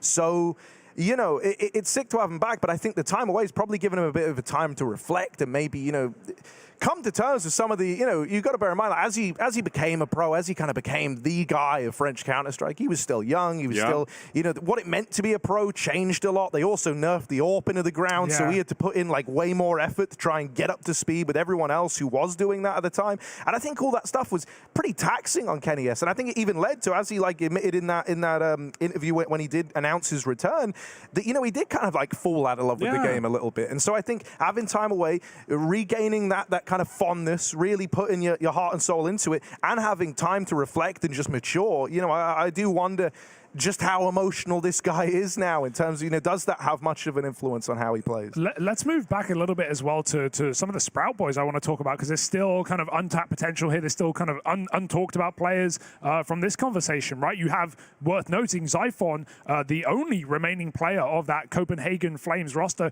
who hasn't gone on, I guess, to the same height of his ex-teammates, right? You got Roy and Nikodos in Fnatic, also here, just picked up a win. You got Yabi in Heroic, and you've also got Huxi in G2. So this guy was kind of left to the wayside in that sense as a raw entry-ish player on T sides, and we haven't seen him play to the same level. Sprout obviously did attend Rio, the last major, where they went out in the challenger stage, you know, 3-1 or 1-3 rather, taking a 2-1 over NIP. Sorry, Legend stage, not challenger stage. Where they managed to take down NIP but fell otherwise, and it wasn't an ideal event for them. But they've made roster changes. They brought in, you know, as we said, Azra, an in-game leader, but also another young Romanian player who's been talked about a lot to join up with Lonks in Zello. We've seen him, you know, across a couple of Romanian local teams like Nexus over the years. But you know, I like what Sprout as an organization are trying to do with this roster in picking up a lot of young players with potential that we haven't seen on a high stage, and to finish it all off with such an experienced in-game leader. I think to a degree there is a bit of pressure on this roster to do something here at the RMR, to maybe make a run, to go through to Paris, because as we heard in that interview as well from Stair coming in, this year hasn't been great for them. The start of the year hasn't been good. Sure, it's been in the midst of two key roster changes and Refresh leaving the squad as well, but yeah, we need Sprout to pick it up, and this would be the time to do it. Oh, massively so, man. If you can just reinvigorate yourselves right now, start off with a 1-0, it's always the dream scenario, right? Because like we said, the bracket is an absolute gauntlet, and the harder it gets, the more games you lose, the more that pressure seeps in, the doubt starts to get to you. When you're winning, you're flying high, you see yourself climbing up the bracket, you know you've got a space to fall back on. You know you've always got a best of one below you. You know you've always got a best of three to look forward to, and it makes it a whole lot easier. But I completely agree with you. In terms of like the younger players, with the fact that you're scouting undeveloped talent that you can really bring up, it kind of has that sort of endpoint effect, right? Where they find these players that are absolute fraggers. They just need a little bit of molding, a little bit of confidence instilled into them. And then the next thing you know, you've got the top teams perching over your shoulders, looking to try and get those buyouts. Yeah, sneak them, right? To grab them out. And I think for a long time we were expecting Stair to be bought by Astralis. Yeah. I think a lot of people were talking about that, and potentially a good roster move, at least for Astralis. Yeah, I mean, we always had like that meme, you know, like Big actually have two academy teams. Right? They have Big Academy, and then they have Sprout, where they just kind of would come along and cherry pick the guys. They bought out every German player, so Sprout had to go international. Yeah. And now here they are, two Romanians, two Danes, and an Australian taking on the French boys, the hometown heroes, looking to make it to Paris. And it all begins with a BO1 for the boys in green on the big green map. It's Ancient. Yeah, the battle of the green logos. And who knows how it goes. Up in Donut, MBK opens up with a double. The bomb tumbles down to his feet, but MBK is still fighting. French USP just hitting a little different there. Kenny S back of the site, and you love. Go on. This. Hang on, do you love this? Zella will get dealt with. And so there we are. It's MBK and it's Kenny S to deliver that pistol round to the Falcons. Caw. That's a noise they make. Yeah, you got to put more like chutzpah into it, surely. Yeah, it's like more of a bird from Sky. Yeah, I know, but it was, you know, I was kind of going for like, I wanted it to sound serious, like a serious bird noise, not a fun hanging out bird noise. Fun hanging out bird Those are noise. fun, aren't they? Falcons, known for hanging out and partying. The classic bird of party. Great to see just Kenny and MBK coming alive. Wait, no Just time great for to it. see him in general. Great to see him. It's nice. Just happy they're here. Just love having them on my screen. Yeah, it's lovely. I feel like, you know, what year are we in? And now a little tech pause by the looks of things, but that's fine because we've seen a round, so we can really dissect it. Hugo, start dissecting. Here's the scalpel. Not a lot. Scalpel. Not a lot to cut open here, Harry. Forceps. Sure, Biceps. Hey, we're so insane, Hey, how about man. triceps? I ain't saying that. Okay, just me. Well, they got the legs. A little donut Russian pistol is very in tune with the meta, but not much to it. Tricepatos. Is that the dinosaur? Triceratops. Yeah. Jack knows his animals, and that includes dinosaurs. Yeah, they are slightly different than most normal animals, but they are kind of an animal. Like a Lizard-like. big prehistoric animal. Yeah. Yeah. Well, actually, not all of them were big. That's the fun thing about dinosaurs. There were small ones, medium ones, and large ones. And this... I like my medium rare personally. Well, this is a... how inclusive of the dinosaurs, man. Just well, you've got to. all You've got to, sizes. Harry. You know, they all had their place until that meteor came down. Yeah. Right, here we are. Masuta with a bit of a push down the B ramp. As it has one flash and 5 Glocks to work with, I wish him luck. That's way more than Azza needs. Back in 100 Thieves, mate, he was just doing this, but without the flash, and they were still winning. So here they are, the conga line, walking back through the spawn. The longer they take, the more util is wasted. So really, you know, if this one ends up being like a final 30-second push out through these doors with a flashbang, that's fine by me. Might never come to it, though. As Body gets involved, takes a couple out of the round. There's that flash. Ooh, everyone's blind. 1 kill from the Glocks. It's just Azza to make it work. And Flash so the holds him conversion back. is found. Yes, indubitably. The flash did hold him back. It kept him away from him. He would have killed all of them without it. But now time to get the big guns out. Early T-side ancient rifle round before Falcons have established money. They're still playing bonus. This is where Sprout should be able to get away with some murder.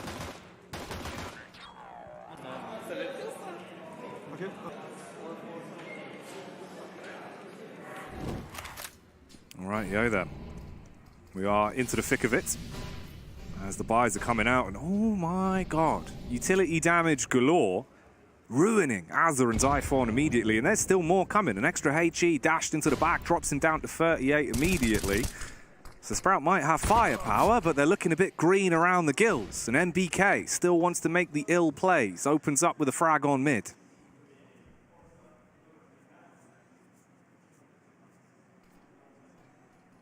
Sprout are going to try and find this gap over towards A, but there is still a man waiting back in Donut.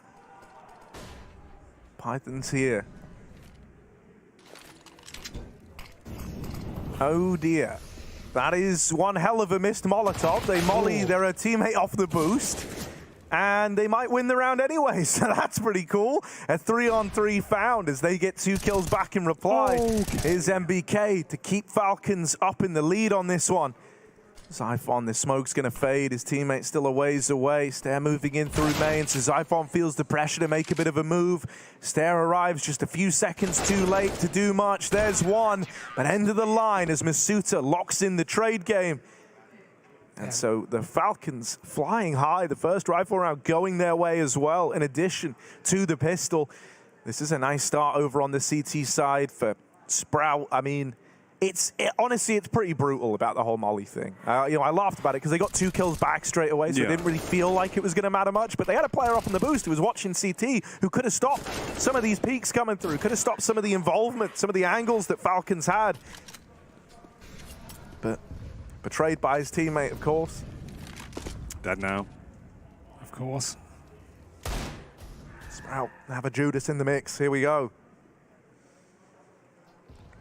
Falcons, meanwhile, ready to tuck into the Last Supper. Dinner about to be served on the A site. Exec getting lined up on player in red. Siphon, does he hold here? If he does, he might catch Masuta in rotation, but they want to clear this position out. MBK looking right for the check. Oh no, doesn't look. The flick back is nice. Saves the day. Now to Python, he's got to fight back from the box. They're all running at him. Good flash, but he just fires through and finds 2 as his teammates are there to finish off the round. Nice and easily done for Falcons. Gonna need a big rifle round again from Sprout to get activated. I like Kenny's mouse pad as well. He's brought the drip. Yeah, I was going to say, man, there's actually some pretty, like, sick-looking mouse mats that we've seen players whipping out the past few events. Like, everyone's kind of got a little bit freedom of like their brand now. It's nice. It's like the skins of real life. Yeah, you know? right. I like some of the names of head-to-heads that we've had. So we had like Volt versus Electronic, which I thought was cool because they're both like electrical themed, right? Kind of. And you know, in this one, you have Python versus Zython, which, you know, is cool because it rhymes. Yeah, Zyphon's my favorite kind of snake. Don't mean it like that. Yeah, you going to just throw some shade at him in a live game? All right, then. Okay, so they rhyme, so that's why it's interesting. Yeah, they rhyme. Okay. Exactly. It was a different reason. Not everything has to be the same. Well, it can be. You know, Look at that mouse pad. Look at that mouse pad. Yeah, guys. it is Let's pretty change this sick, man. Subject. I also like how he's brought the... What animal is that? It's a sloth that he has, right? He always whips out a sloth. You're the animal guy, Jackie. I don't know. Can we get a zoom in on Kenny S's item that he's brought along, his animal? Zoom in on Kenny's item. Yeah, his magic stick. His fluffy item. What is that? It is a sloth, right? Yeah, that there is we a go. sloth. Yeah. Look at that. See, one of the hardest things about being on a team with Python, allegedly, is that he eats mice. That's actually why we have the tech pause right now. He's just chowed down on it after the pistol. Yeah, that's why Kenny has a wired mouse, not wireless. Otherwise, he'll just, you know, take it. He needs to pull it back. Way, yeah, he can like yank it out of him. Yeah, he's wrestling with a python. Fight the snake. Obviously, some tech issues going down right now. Not the end of the world. Meanwhile, if you were wondering, you probably are, B-Stream's going on, or A-Stream is, we're the B-Stream. It's BNE taking on one win, featuring Boomich as well in his return to land CS. Much the same for Kenny S. Exciting times. Yeah. Okay, so I read something earlier that like upset me to my very core, and it was just someone wrote a comment that said UK era 2 overtimes. That's a good one. Yeah, you know, we hold the shortest record for the era. That's pretty sick. Hey, at least we got that, right? It could have been a 5-round era. Yeah, true. Yeah, that's true. That's true. Not as impressive. It can always be worse. It can. That is the motto of Britain, England, actually. Yeah. We're used to it. We'll always bounce back somewhat, but never as good as we were. Like a really old rubber ball or something. Like, oh, the elasticity's gone, but you still keep bouncing it because the memories are there, and that's what matters, Harry. Good memories. Exactly. And you know, there's a lot of good memories in this matchup. A lot of memories of Kenny S highlights. Yeah. Hell, probably even an MBK highlight out there. Dude, I always just think of MBK, you know, picking up 4Ks with Tears Don't Fall blaring in the background. I remember MBK casting. Yeah. Oh, yeah. I think it was a Clone 15 final. MBK on a mic. Yeah. Was that the one that you attended? That was the one. That was your first ever. Yeah, my first LAN, and you played great, man. I was gonna thank you, say. bro. Yeah, took the MVP for that one, obviously. No, that was the Fnatic. Oh, was it Envy Fnatic? Like I just remember the first round of the pistol. Dust 2, back B site, flusher 1 tap, someone through B tunnel smoke. I think MBK was casting that. That sounds familiar. That sounds about right. There's some hand movements coming out from MBK. He's got a high desk as well, you'll notice. I like it. I do like the contrast of Kenny. And then obviously you look over and it's like he just looks so huge. He looks big. His desk is large as well. He's a behemoth. All of these legends, giants of the game, making each other look normal-sized. It really is a shame that only Falcons made it as French representation, as a full French roster, right, to the RMR. Heat obviously lost out in that last chance qualifier, and LDLC were eliminated by Bait, who we were talking about earlier. So that's a shame, but it's great to see some of the legends we have in this team. MBK gets caught by a flashbang in middle, fast down the ramp. Masuta looking to make magic happen, catch his stare, trying to drop a molly with his smoke. That one's up in red. All the control here for Sprout despite the 4-on-4. They may lose B, but so did Falcons, who have up and left this site entirely, trying to regroup back in middle, and they are walking right into the Dane. Brings the pain, drops a flash and a smoke, and Body wants to go through. I like that position. Yeah, Body, the angle's nice. He's clearing out red right now. Ooh, Kenny lands that as well. Azza knocked out of the round. Masuta. Bit of damage onto the donut players, and even follows up with the main kill. Here's the backstab for Body. Nice and easy, clean as you like.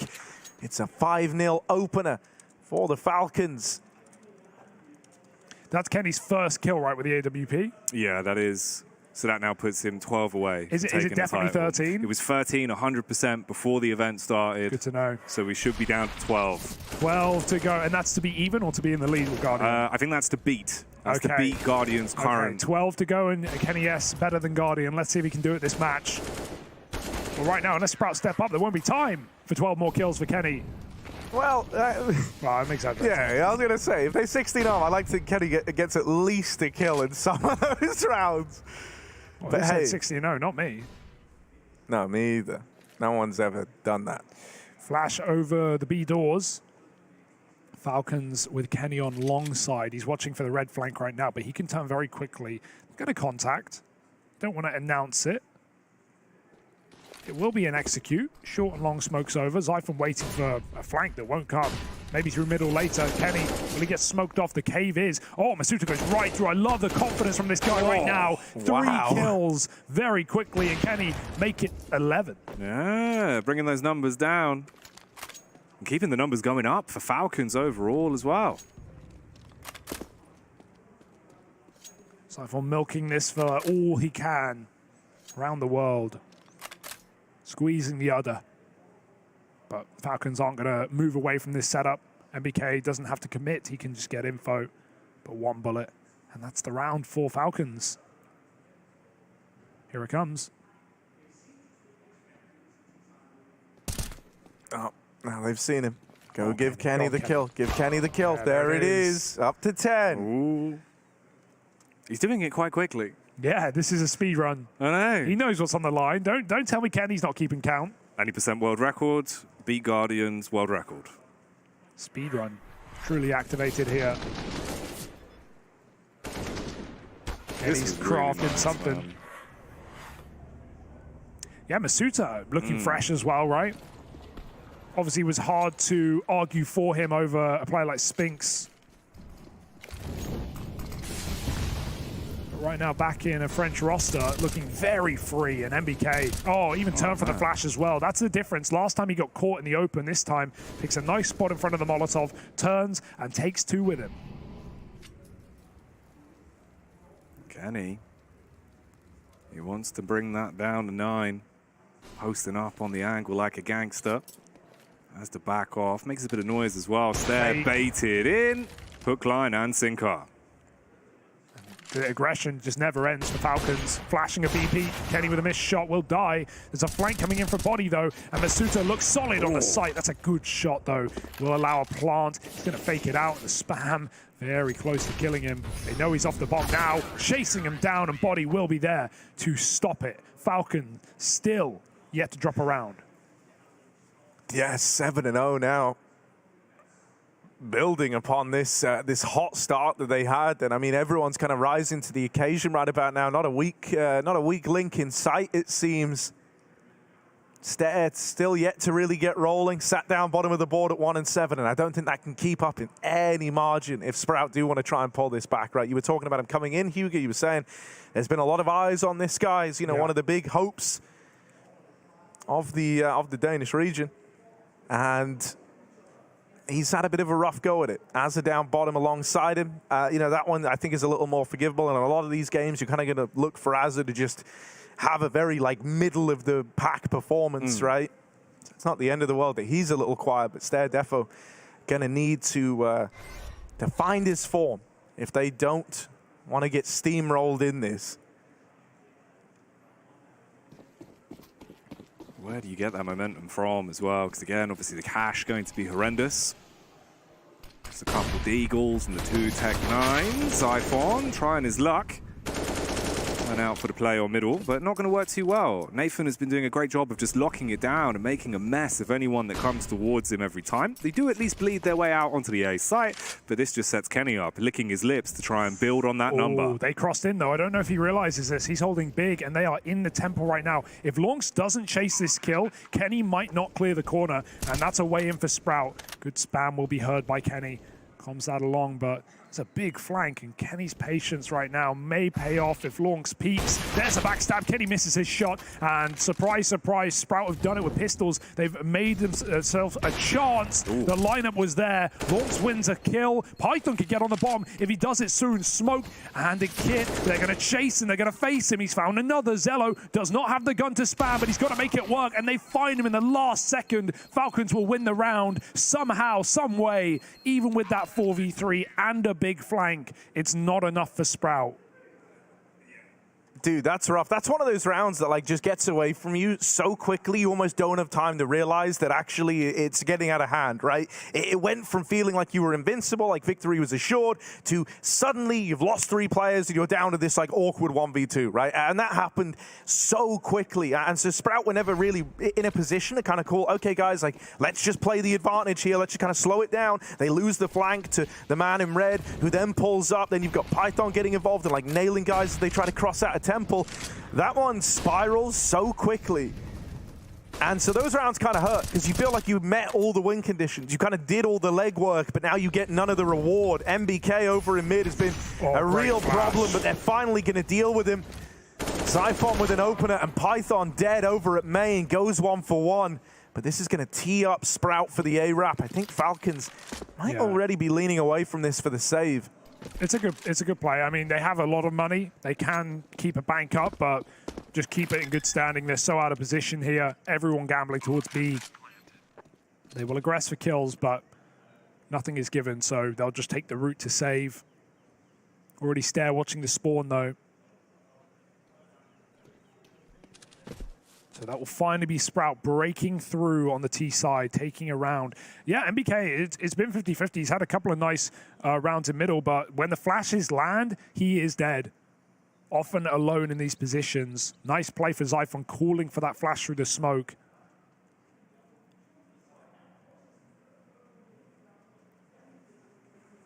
So there's been a couple of opening moves attempted by Sprout. Finally, they start to pay off. I think, again, it just comes back to consistency more than anything. Because you've got to build a bit of a buffer now.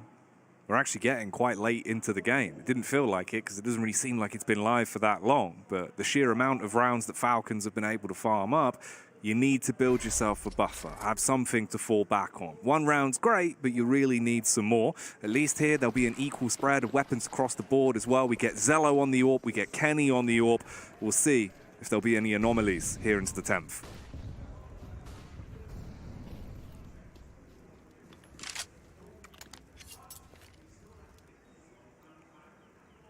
He's just been so bold in middle, has MBK. He's climbing up, even with a bad smoke. It is an A attack, though. Python ready on the boost. It's ugly on the spray. That is really rough, yeah. Kind of needed to get one out of it. Kenny with another missed shot, and so the gap is closing on this A play. Sprout move in. There's a fast backstab for MBK from this mid push. This could save it. This could save the round. He's got it in the palm of his hand. They know about him now. They've got this fight isolated. Stairs trying to wrap him, but MBK is one step ahead. He's given Falcons a reason to believe. One more fight back in main. Azza will get away from the flanker. And so he's alive to play around this bomb. Lonks wins the fight in the site, and it's Kenny who missed the opener, moving in to try and end it in the clutch, low on health. As he moves out from the donut, it's Azza left to beat, but he's trying to win this to time. The knife is pulled. He just wants to be speedy. He knows that Kenny only had one shot to connect that, and once he baits the shot out of him, Azza knows he's done it. He's put a second on the board for Sprout, and Kenny even dies with that AWP trying to save. Yeah, the bomb radius is so large on Ancient, right? It got buffed, so Kenny realized that. No getting away from it. Nice round out of Sprout again on this A split. Seems to be the way in, the game plan. They've tried a lot of A main contacts. Python getting away with nothing is a problem there on the boost. He's so exposed, as you can see. Swinging wide there. And a great flank for MBK, but Azza, as the captain should, steps up and plays it perfectly in the 1v1. Obviously, we've been talking about the fact that Azza, you can get away with kind of being middle of the pack. He doesn't really need to be the one out there giving it the big one. But if he can lead by example in rounds like that, those are the clutch moments that you have to fully convert to be able to get the team on the same page and get everyone feeling a little bit more limber. Yeah, Counter-Strike's at a point where it's hard to even have an in-game leader who can't frag anymore, right? Like players under a lot of scrutiny for having poor games, even if the game plans are good. It's not like the old days of CS where you could have a player take a bit more of a backseat in the fragging department. But that being said, Azza has always been an in-game leader who can put up numbers and have big games. So yeah, shouldn't, as you say, be a requirement in a team filled with this many young talents. But he is the one with experience at the end of the day. Those are the rounds that Azza should be winning, and it puts Sprout onto 2. A lot of pressure on middle this whole game here. Oh, no way. No way. That's crazy. No? MBK, Firewalker. Masuda can run. This is perfect for MBK. He'll just swing. Oh, okay. Wow. Okay, they make it work. Masuda and MBK. Double up over in mid. The B play on the cards for Sprout. They're moving in. Yeah. They have control of the site, but they don't know about Body still in the cave. When you get in for free like this, you're saying to yourself, there is a cave player. There's no way they've given us this much control of B. Lonks tries to take the spawn, now wrapping the long players, fires off that one shot, and that actually gives them the warning. No one was looking for that full commit, but it might not matter. Into the 2v2, Python wins a fight on the backstab, and so Zello, he's got hot hands in this moment, flanked from behind. He's trying to dance around the sight box, but every shot counts, and with that one missing, it's a done deal. Falcons stick the landing on the retake. That's a perfect retake there. The jump for Body just to bait the shot out, and that just gives Python room to run. As soon as he hears the AWP, he knows he can go up ramp. They play that really well, and I think that's the benefit as well of something that Sprout have even admitted to having problems with, which is communication, right? For players not speaking their mother tongue. That's not an issue for Falcons. All French. It's going to be perfect. It's going to be fluid, and it's going to be quick, and that's what you need in Counter-Strike.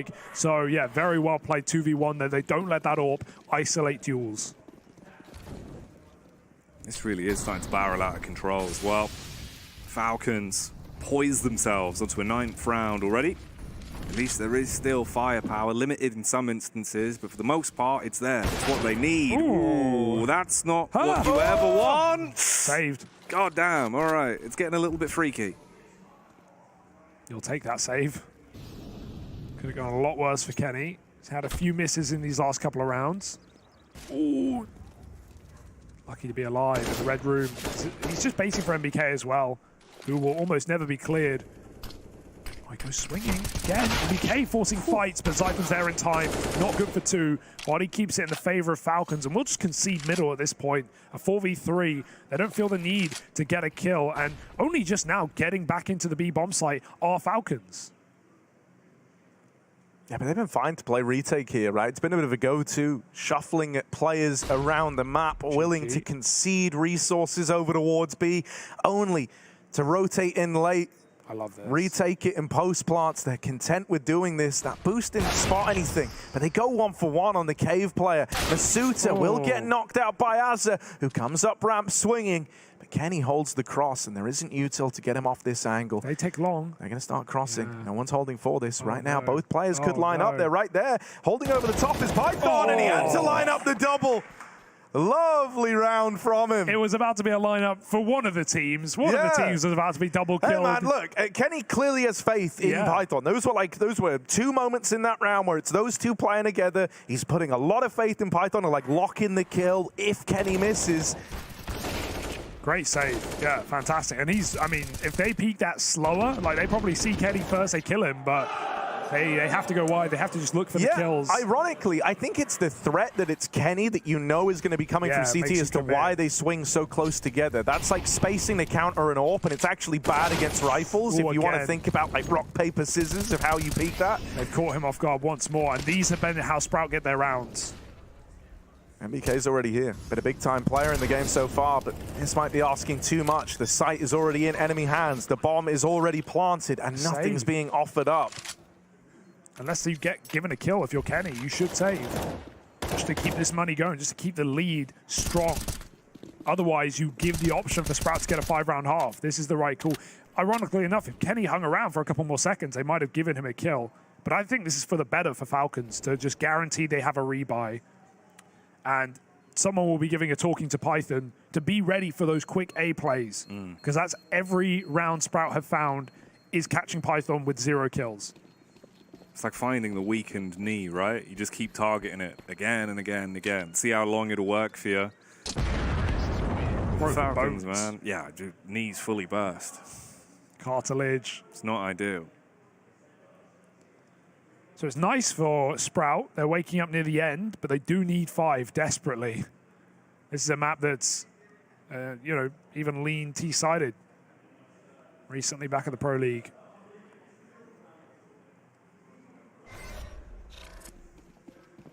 So what more can Sprout give us here towards the latter end of the half? Another A main setup with MBK. This time just body spamming middle. Kenny takes a cave angle looking for an opening kill. He might find it.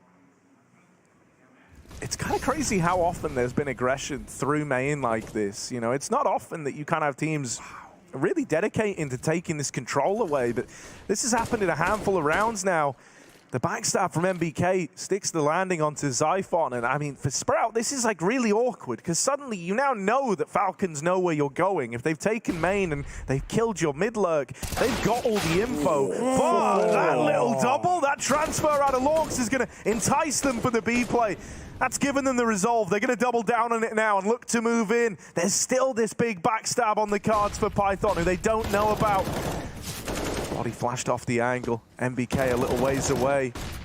Body just spamming, trying to keep the attention off of Python on the lurk. You almost hoped they found MBK a little sooner so that Python was unexpected, but he still wins that first fight onto Launx. Backstab's coming in through caves, so Python's on a timer. He dodges it. They know he's on ramp as a result. They've got the info about this point man, but the molly forces a swing. Zello actually wins the fight, doubles up. It's left to MBK, and he makes it look doable for a moment, but it's just stolen away from him. That is a clutch round for Sprout. There is no way they should be winning that. They have a flank through T-spawn. They're 4v5 with full info for Falcons, but still they push down ramp. I'm not sure about that one, right? Like Falcons, Sprout knew it could have come. They knew exactly what Falcons were going to be doing close B with their back given up. And now getting some hype as they know this 5-round half is attainable. This is exactly why Falcons saved 2 rounds ago. Money bottoming out. No up for Kenny now.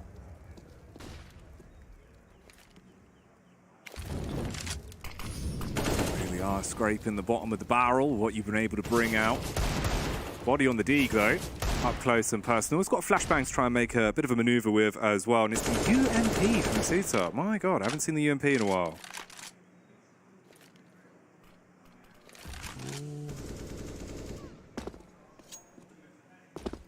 Not being quiet about their B hit. Only now Zyphon's lurking out mid, very late, far later than any of his previous rounds. Trying to keep MBK guessing, who's not here, by the way. He's back on that A main angle. Kenny floating, watching a flank. And they're just hoping that no one goes middle.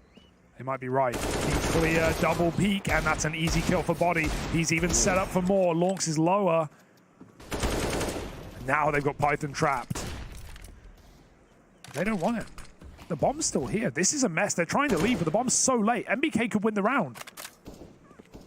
Oh, the backstab. He actually got a dink out of that. That's crazy. But yeah, the bomb's going to have safe passage in now. Smoke down in the spawn. The stage is set for Sprout to find 5. Guns retrieved, or singular, I guess. Kenny with the AK moving in. UMP going to lead the charge. Little makeshift flash to try and set up a peak for Azza, but he does just want to concede this control. Plant's only just coming in. That bomb was a long ways away.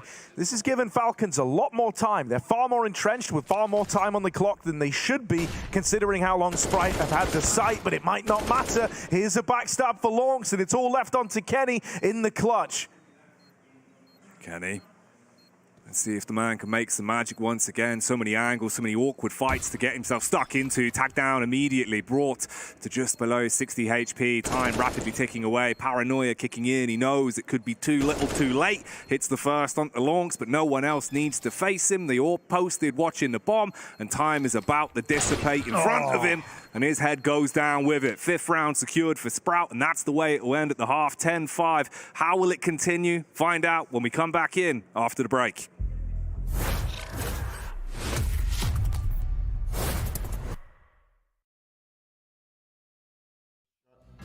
I'm gonna walk out the door.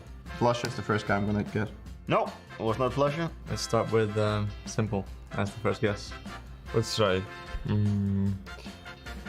Okay, let's type Monacy, okay? Let's start with him. I heard he's a really good player.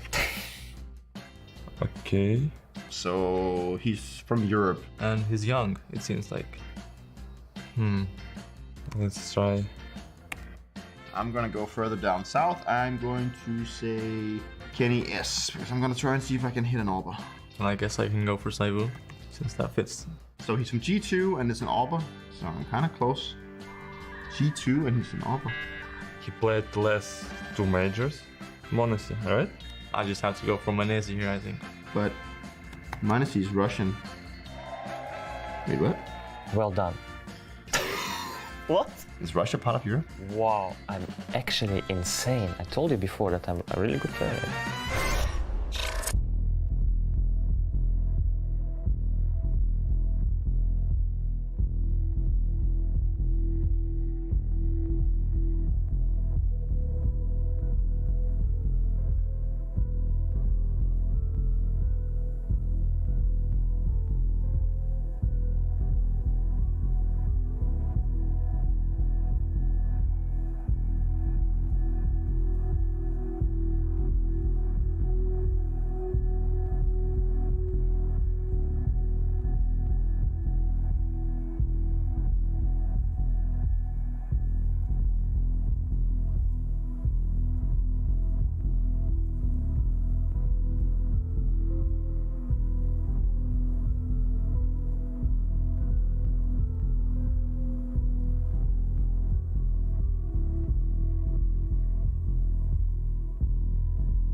The seed was planted, the sprout bloomed, but the Falcons have picked it out of the dirt. 10-5 at the end of the first half. Ancient looks good for the Frenchman, and Sprout are going to need to pull a mega comeback based off of a pistol round, which is where we find ourselves now in the second half.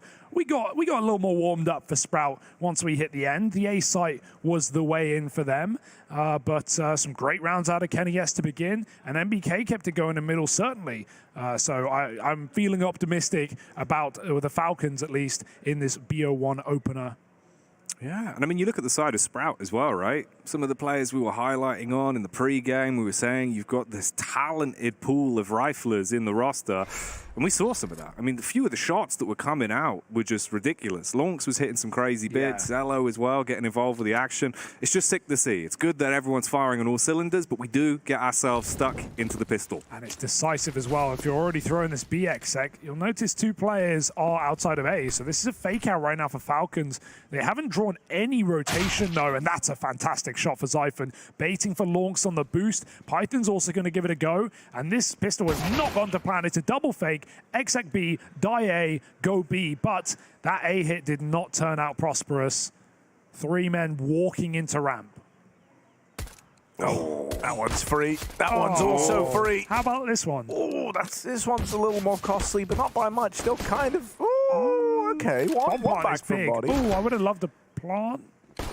Oh, he might still get one. They're running at him. Oh, running at him! The body finally shut down. We started to believe for a moment there. 3 out of 5 on his way to an attempted 1v5 clutch. I know you have to re-peak for the 4th, like legally, I think you're required, but if he plants there, man, suddenly, like, that's a very winnable round, but some great shooting for body. When I like the term hot hands you brought out today, Jack. I'm going to keep using it. When you've got those hot hands, you got to keep the fire raging. I think that is like one of the biggest things about Counter-Strike, right? It's like it was said way back in the day, bud. It's all about the confidence. If you're feeling yourself, if you're visualizing the frag, if you're saying, I'm going to win this, you do. It helps. It's like peeking with intent, right? If you lazy peek an angle, if you walk around a corner, if you don't believe your opponent is there, you're not going to win the fight. But if you peek knowing they're there, whether or not they are, it's a very different kettle of fish. Oh, yeah. Boiled trout on the B site. Sprout will win it.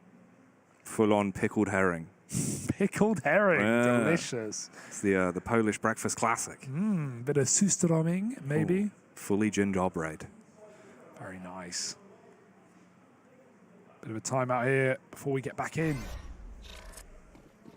But we're live. We're ready to go. And we're full eco for Falcons.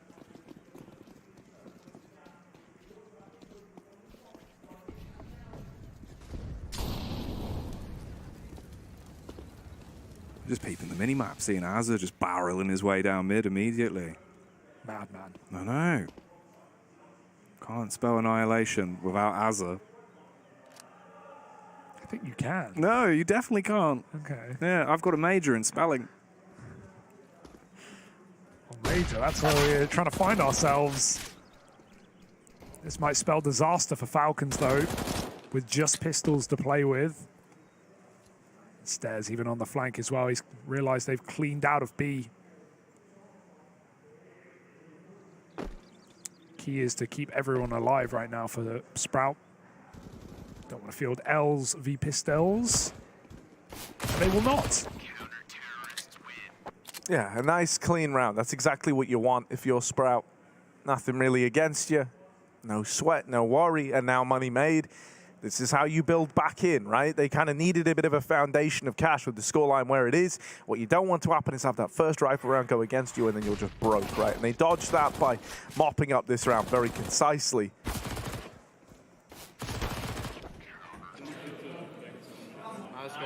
So there is a world where they can build back into this. Don't count him out yet. MBK, he was one of the big boys. He kind of was the front man in that first half. He's trying to have his ownership of mid once again, but this time smoked off. And even naded down low. That's going to force a bit more respect out of MBK. The rest of Falcons are grouping up over in main, but Zello on a tight angle gets away with some free damage to Masuta. The A play looks to come through, but it's annihilated. It is a bare bones play into the A bomb site.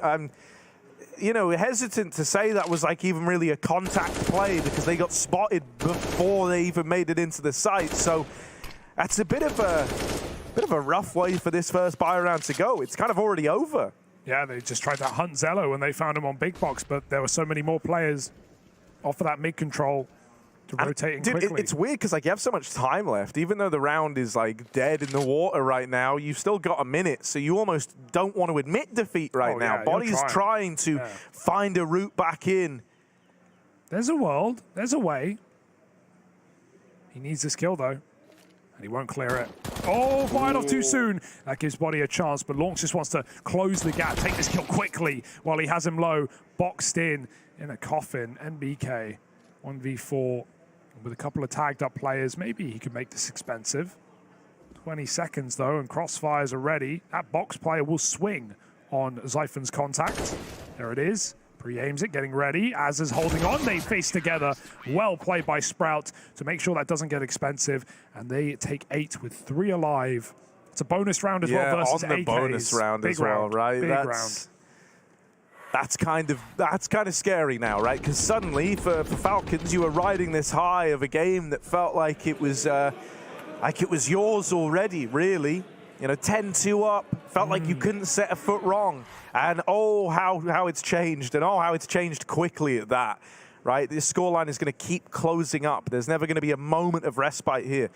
Not too open, at least, as Falcons lose that first rifle round, coming in with the early buy as well. That hurts them in terms of, you know, bringing out much of a force here. So this is prime real estate for Sprout to start closing this gap and making a comeback happen. You can almost feel the frustration that's starting to get into him a little bit as well. See the coach trying to bring a bit of hype back after giving them some important words. Get their head back in the game. Because you had a ludicrous lead. Now it's brought down to just 2 rounds that could very quickly fall to just 1 because you don't have anything to play with really going into the 19th here. If MBK can find a couple of tags on the scout, that's always the story, right? Then maybe the Deagles can finish them off, but they're just eating utility to start things here. Oh, that's a big tag, but no one was close enough to capitalize. They can still chase him down, but the AK has made its way behind the site. All being low is not the end of the world for Sprout. Falcons, they're going to try and use the scout again, try and reset. I like this call, realizing that Sprout will now be set up on A for this play. And I mean, look at it, it's pretty nasty. An exec back into A, now that's something, because Zello's got all the way back to CT. Falcons with the realization that they can get a lot more space. It's going to be up to Zyphon whether he wants to go through the smoke or give a bit of respect to Falcons. Zello's had to reposition, but even now he's been smoked off in Temple. Molly will buy a few more seconds, but they're not focusing on A main. They're walking out mid with this exec. Oh. That's it. Sees him. Wow. That nade has done a lot of damage. Over 100 from that one nade lobbed into middle. There is a player pushed up close to the red room. Stair should have this locked in, and he will. There's the mowdown over on A. And so Falcons try to get a little tricky with it after landing that opening tag, try to lob the util over and away and then split it through mid. But it doesn't pan out. Not a lot of damage done in the long run. And so now there's just 1 round between these teams. That changed very quick, right? 10-2, as you said, was very dominant, winning every fight, getting aggressive, doing mid pushes, A flanks. Kenny just hitting every shot. He's not had an AWP kill in 10 rounds almost. Yeah, oh my God, so much damage just got dealt to him. And like, this is his all. Yeah, he finally gets to play it again. And he's brought down to 19 points of health. Did he see him? No. Well, Azza can't move. Oh, this spam is brutal. Oh, and they still don't know. They still don't know. But he whiffs the spray. That's awkward. MBK puts it in a 5v3. Stair has to commit in front of the Molotov. Will it fade before the smoke? The guessing game. Stair, does he even want to leave? He might need these kills now more than ever, but 5 and 13. The start very quiet right now for Sprout. This could be a huge boosting round. With Long baiting in for him, this is perfect. Stair set up, Zello falls there, don't have to go B, and they've got all the info. Falcons know both players sit towards the cave, the bomb resets A. Yeah, they can move quickly. They can move freely here. You can take as much real estate as you want. They're even trying to nab this control of the red room. And with that smoke down, the fate of this round is kind of set in stone now, right? The realization dawns on Sprout. They've just been outmaneuvered in this one. And they lack the manpower to launch this retake out through middle, especially with red already taken. So it will just be the save. Very relieving for Falcons, honestly. Dude, it's just been a great game from MBK. Like, this has been phenomenal from this guy. He's the whole reason this round even comes through for the Falcons. There was this double mid setup getting run by Sprout as I think it's going to hurt for him individually because he kind of had to get that trade. His teammate was baiting for him over in mid. He had the drop on them. They didn't clear him, and he whiffed the spray. MBK went on to double and kick-started this whole round. So this is how Falcons try to widen the gap. This is in spite of Kenny getting brought down at 20 HP to open the round before he even saw anyone. That's been such a key factor as well already. Even though we haven't had that many rounds from Sprout on the CT side, you've just seen the abundance of utility that they've been able to distribute early. Like, that round must have had nearly 150, maybe 160 damage done just off of chip damage before anyone even had like a proper firefight where they could even see each other. Most of it was just spam or nades. So it's interesting, but we're into the 21st now. 11 rounds finally secured for Falcons. Kenny carries over the AWP that he had from the prior round, barely, but it's still there. Yeah, they break a streak of 7 rounds of silence. There, that's a lot of space with that smoke as well. He's got to care that someone doesn't go through it. Both smoked off, neither AWP fires a shot. They've been looking for a lot of A main picks, and they might have a chance here to walk out while Zyphon repositions. Molly goes out behind Big. Zyphon can play that smoke though on the Molotov. It might favor him.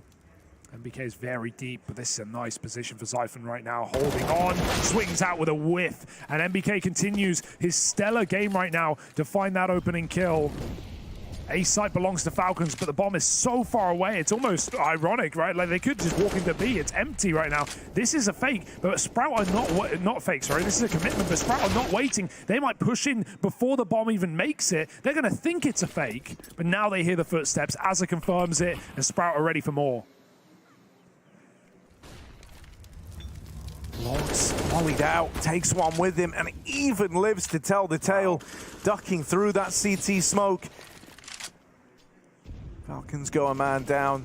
They have a bit of control over the site, but my God, this is damage done through the smokes. They run them down, and Kenny S is left in it all alone, dead from the temple. Weirdly enough, that felt like the pistol round for Falcons, where they walked 2 guys out A and then tried to hit B, but they got the A space and they just decided to rotate out. They didn't want to try and 3v4 into the B bomb site. They didn't know what was there, and they kind of doubted it, but B was fully open. That's how it's a weird round just because of how far the bomb is away from the pack that Falcons would still rotate. It's one of those where you could replay it good maybe 50 times and there'd be no chance we'd see something like that happen again. Very weird. Again, constant carnage at middle as well. MBK still trying to stake his claim as the main man to control it. Does battle back, but it's only 1 frag. There's already been 2 picked up by Sprout into this round. So you've got the edge to work with. Manpower advantage. You can play for the trades. They can back off. They don't need to be as bold and brash. They can be a lot more calm about this. And Falcons, they reposition. They put their nest over by the cave and see if they can slip on in to the B site. It really has been Zyphon v MBK in middle right now, this whole game, to be honest. And MBK certainly winning it, trades him out again there. He's 7-4 in opening duels. But they are down a man here. We need him to step up once more. They can't really flash for him from the cave. He's going to have to just take drive fight. And MBK does one in. Stair will trade. 3-on-2. The bomb site conceded. Set up for the retake off Sprout. All from CT. And that Molly just buys a few more seconds to pick your post-plant positions. They go long through the smoke. High risk, but high reward. This position is powerful against a retake. 2 smokes on Sprout, though. They can cover that bomb. Yeah. Moving on up. Python. Oh, he finds that gap. They think they've cleared it, but now that could have been something there. Instead, Kenny S is the next to face, and he knocks out Steph from the retake. It's all left on to Zello, running out of time, and he knows it. He's got to run for the hills on this one. Falcons take long away, and they catch Sprout setting up that util that you mentioned, Hugo. The moment they tip those scales into the 2v2, the panic button sounded. It forces a quick reaction out of the player wrapping short, and suddenly, you know, what felt like a very winnable round for Sprout turns against them, turns sour. Did not expect aggressive post plants, right? Like, Az is probably lining up a ramp smoke there. They already had the cave smoke down, and yeah, Falcons just pushed all the way through. I love that. They even waited in the long smoke fade, just in case there was an extra player on B. Falcons now feeling it again, finding a couple of rounds right near what could be the end of this game.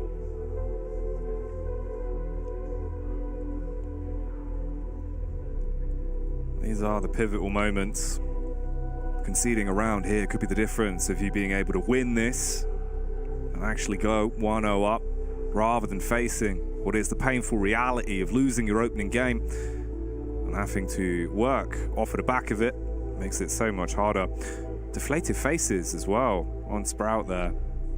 It's been interesting watching the emotions on both teams throughout the course of this one, how you've seen them really rising up with the high, taking those lows the minute they hit as well. But Sprout at the minute, definitely looking slightly worse for wear.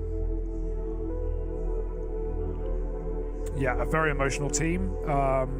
As said already, had troubles with communication, young players. Now, having Az behind them, I think, brings not just experience, but a calmer face that they need.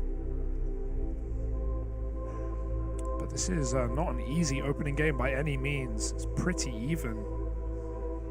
The fact that Sprout is still in this is impressive enough, but Falcons are starting to fly ahead at 12-10.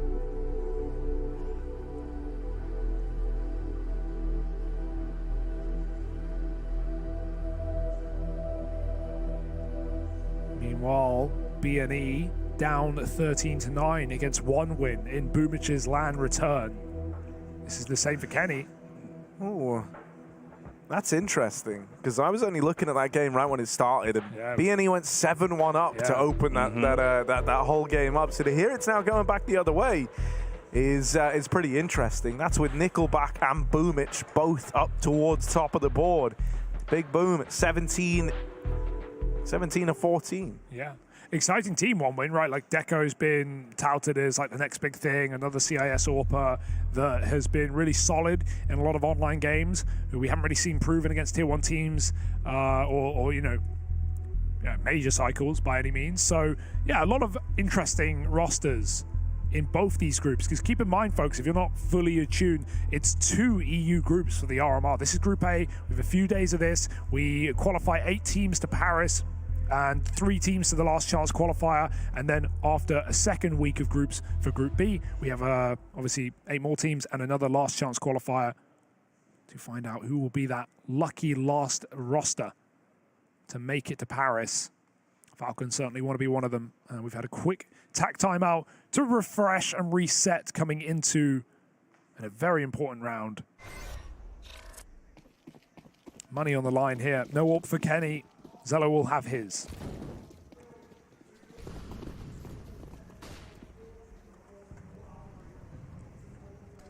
What's looking like another one of these A creeps for Falcons. They've really liked the contact A plays. That's why I'm just making the assumption that's what this is. But oh, what's that? Yeah, no one stayed back to line up util. They double nade close. That's a read. That was a triple nade. Oh yeah, there was a third. So wait, they don't commit with that. Interesting. I guess they wanted the kill to be convinced. Funnily enough, if they walked out, they would have had the entire site. I like that idea, though, right? Because everyone's there to react quickly. So if you get that kill, you know the A site's empty. The only thing that is a little weird now is that, like, you don't have any map control. So as you go back and look elsewhere, in particular for Body over here at B, like, for all he knows, lane's lost, they're in pocket, they're at the bottom of ramp. Someone could even be right side of the door for all he knows, man. There's no info for what's happening over towards B. So I think it's pretty ballsy to try and end up back here. But Body has regained the lane, and the rest of the Falcons are out in middle. Yeah, the late mid take is super powerful on Ancient right now anyway, so it kind of works out for Falcons. They just throw in late util, they've cleared Donut, and they've pushed Sprout all the way back. Zyphon has the power position, considering there's no A main split. Once he figures that out, he can go half. Through the smoke, Lonks, that's a mad dash, and Azza does a lot of damage, but that's poised for Zyphon to go absolute beast mode. 3 kills on the plate, he'll tuck in 2, and the spray is good for Zyphon. Lovely work for Sprout. They shut it down. Azza, sets him up perfectly there. Him and Lonks sending it through the smoke. Dude, they both really smoke sells. push, and they get 3 dinks between them. Like that's wild. Yeah, that you would have did wanted just more, but hey, it worked. That teed up. Zyphon. Yeah, Zyphon at the back of the site. I don't know how I forgot. I almost said Stare. Defo weren't Stare. No. A lot of damage. Great spray.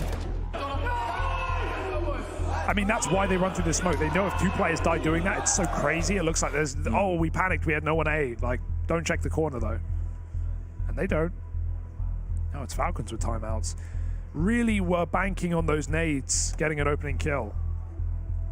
It was a nice idea. It looks like a read, but we haven't seen, like, that's like a demo watch read, right? Yeah. But we haven't seen a single player play close there. No, exactly. It's one of those where it feels like an anti-strat, but then you do wonder where you've developed it from, or... Yeah, I remember Chad even telling a story to us the other day about J-Nups, Sponge, ex-teammate of Azza, about when Azza was doing prep for Gambit on Train, about taking Pop Dog, and he like anti-stratted them really hard. He knew how they took Pop Dog, and then they got to the official, and they just didn't take Pop Dog like that, and he wasn't happy. So that's another example, but that was for Falcons at least. Ooh, body. Oh, that's crazy. Beautiful openers, 3 in the round, finally cut down. And will it all be in vain? His teammates have got to finish what he started. Damage through the smoke from Kenny S. Sends Zyphon packing. A dink through that smoke out of the MAC-10. Zyphon down to 10 HP. And a save called. Body with some phenomenal shots to open, man. Like, that is a bare bones beat set. They go running on in, couple of flashes, just pace is the only thing on their side. Oh, that and Body. And thank goodness he is. You don't want him against you right now. No.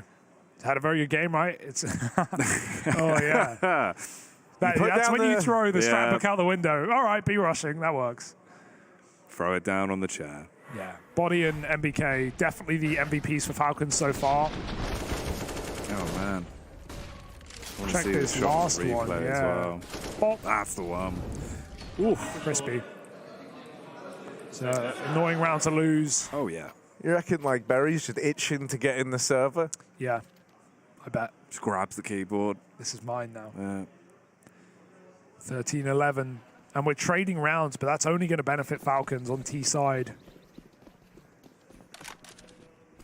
Yeah, I mean, they can sustain it, right? They can keep this up. Ooh. Zello with a push. CZ, not your friend in the ammo department.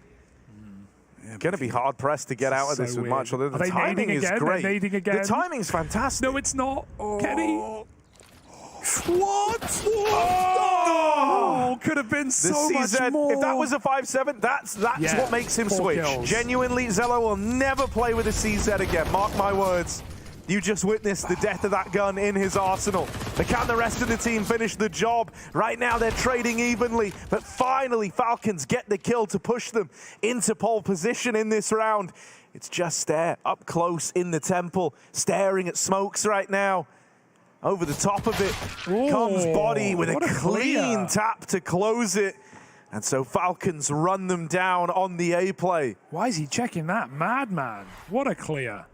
Yeah, literally, I would have left the game after this and unequipped the CZ. That would have been me done. P250, hell, anything. Nova, give me a Nova in that spot. Mate, that's unreal. Nova kills them all. One big burst straight to the brain. XM, now maybe we're talking. No, Max 7 maybe. No, by the time you've click-clacked, you're dead. It's that dink, bro. It gave it away. Yeah. He needed a clean kill, and he also was thinking about the ammo, definitely, and just how he bursted. Yeah. In his mind, he's like, if I actually want to get multiple, I cannot spray. I have to 2-tap, you know? That hurts, man. That really hurts. It really does, because you know that just could have been everything. Like, not just because it would have been a sick play, but it would have saved your bacon in this game. Instead, it ends up coming down to a 2v1, which is like thin margins to end up losing a round 2 anyway.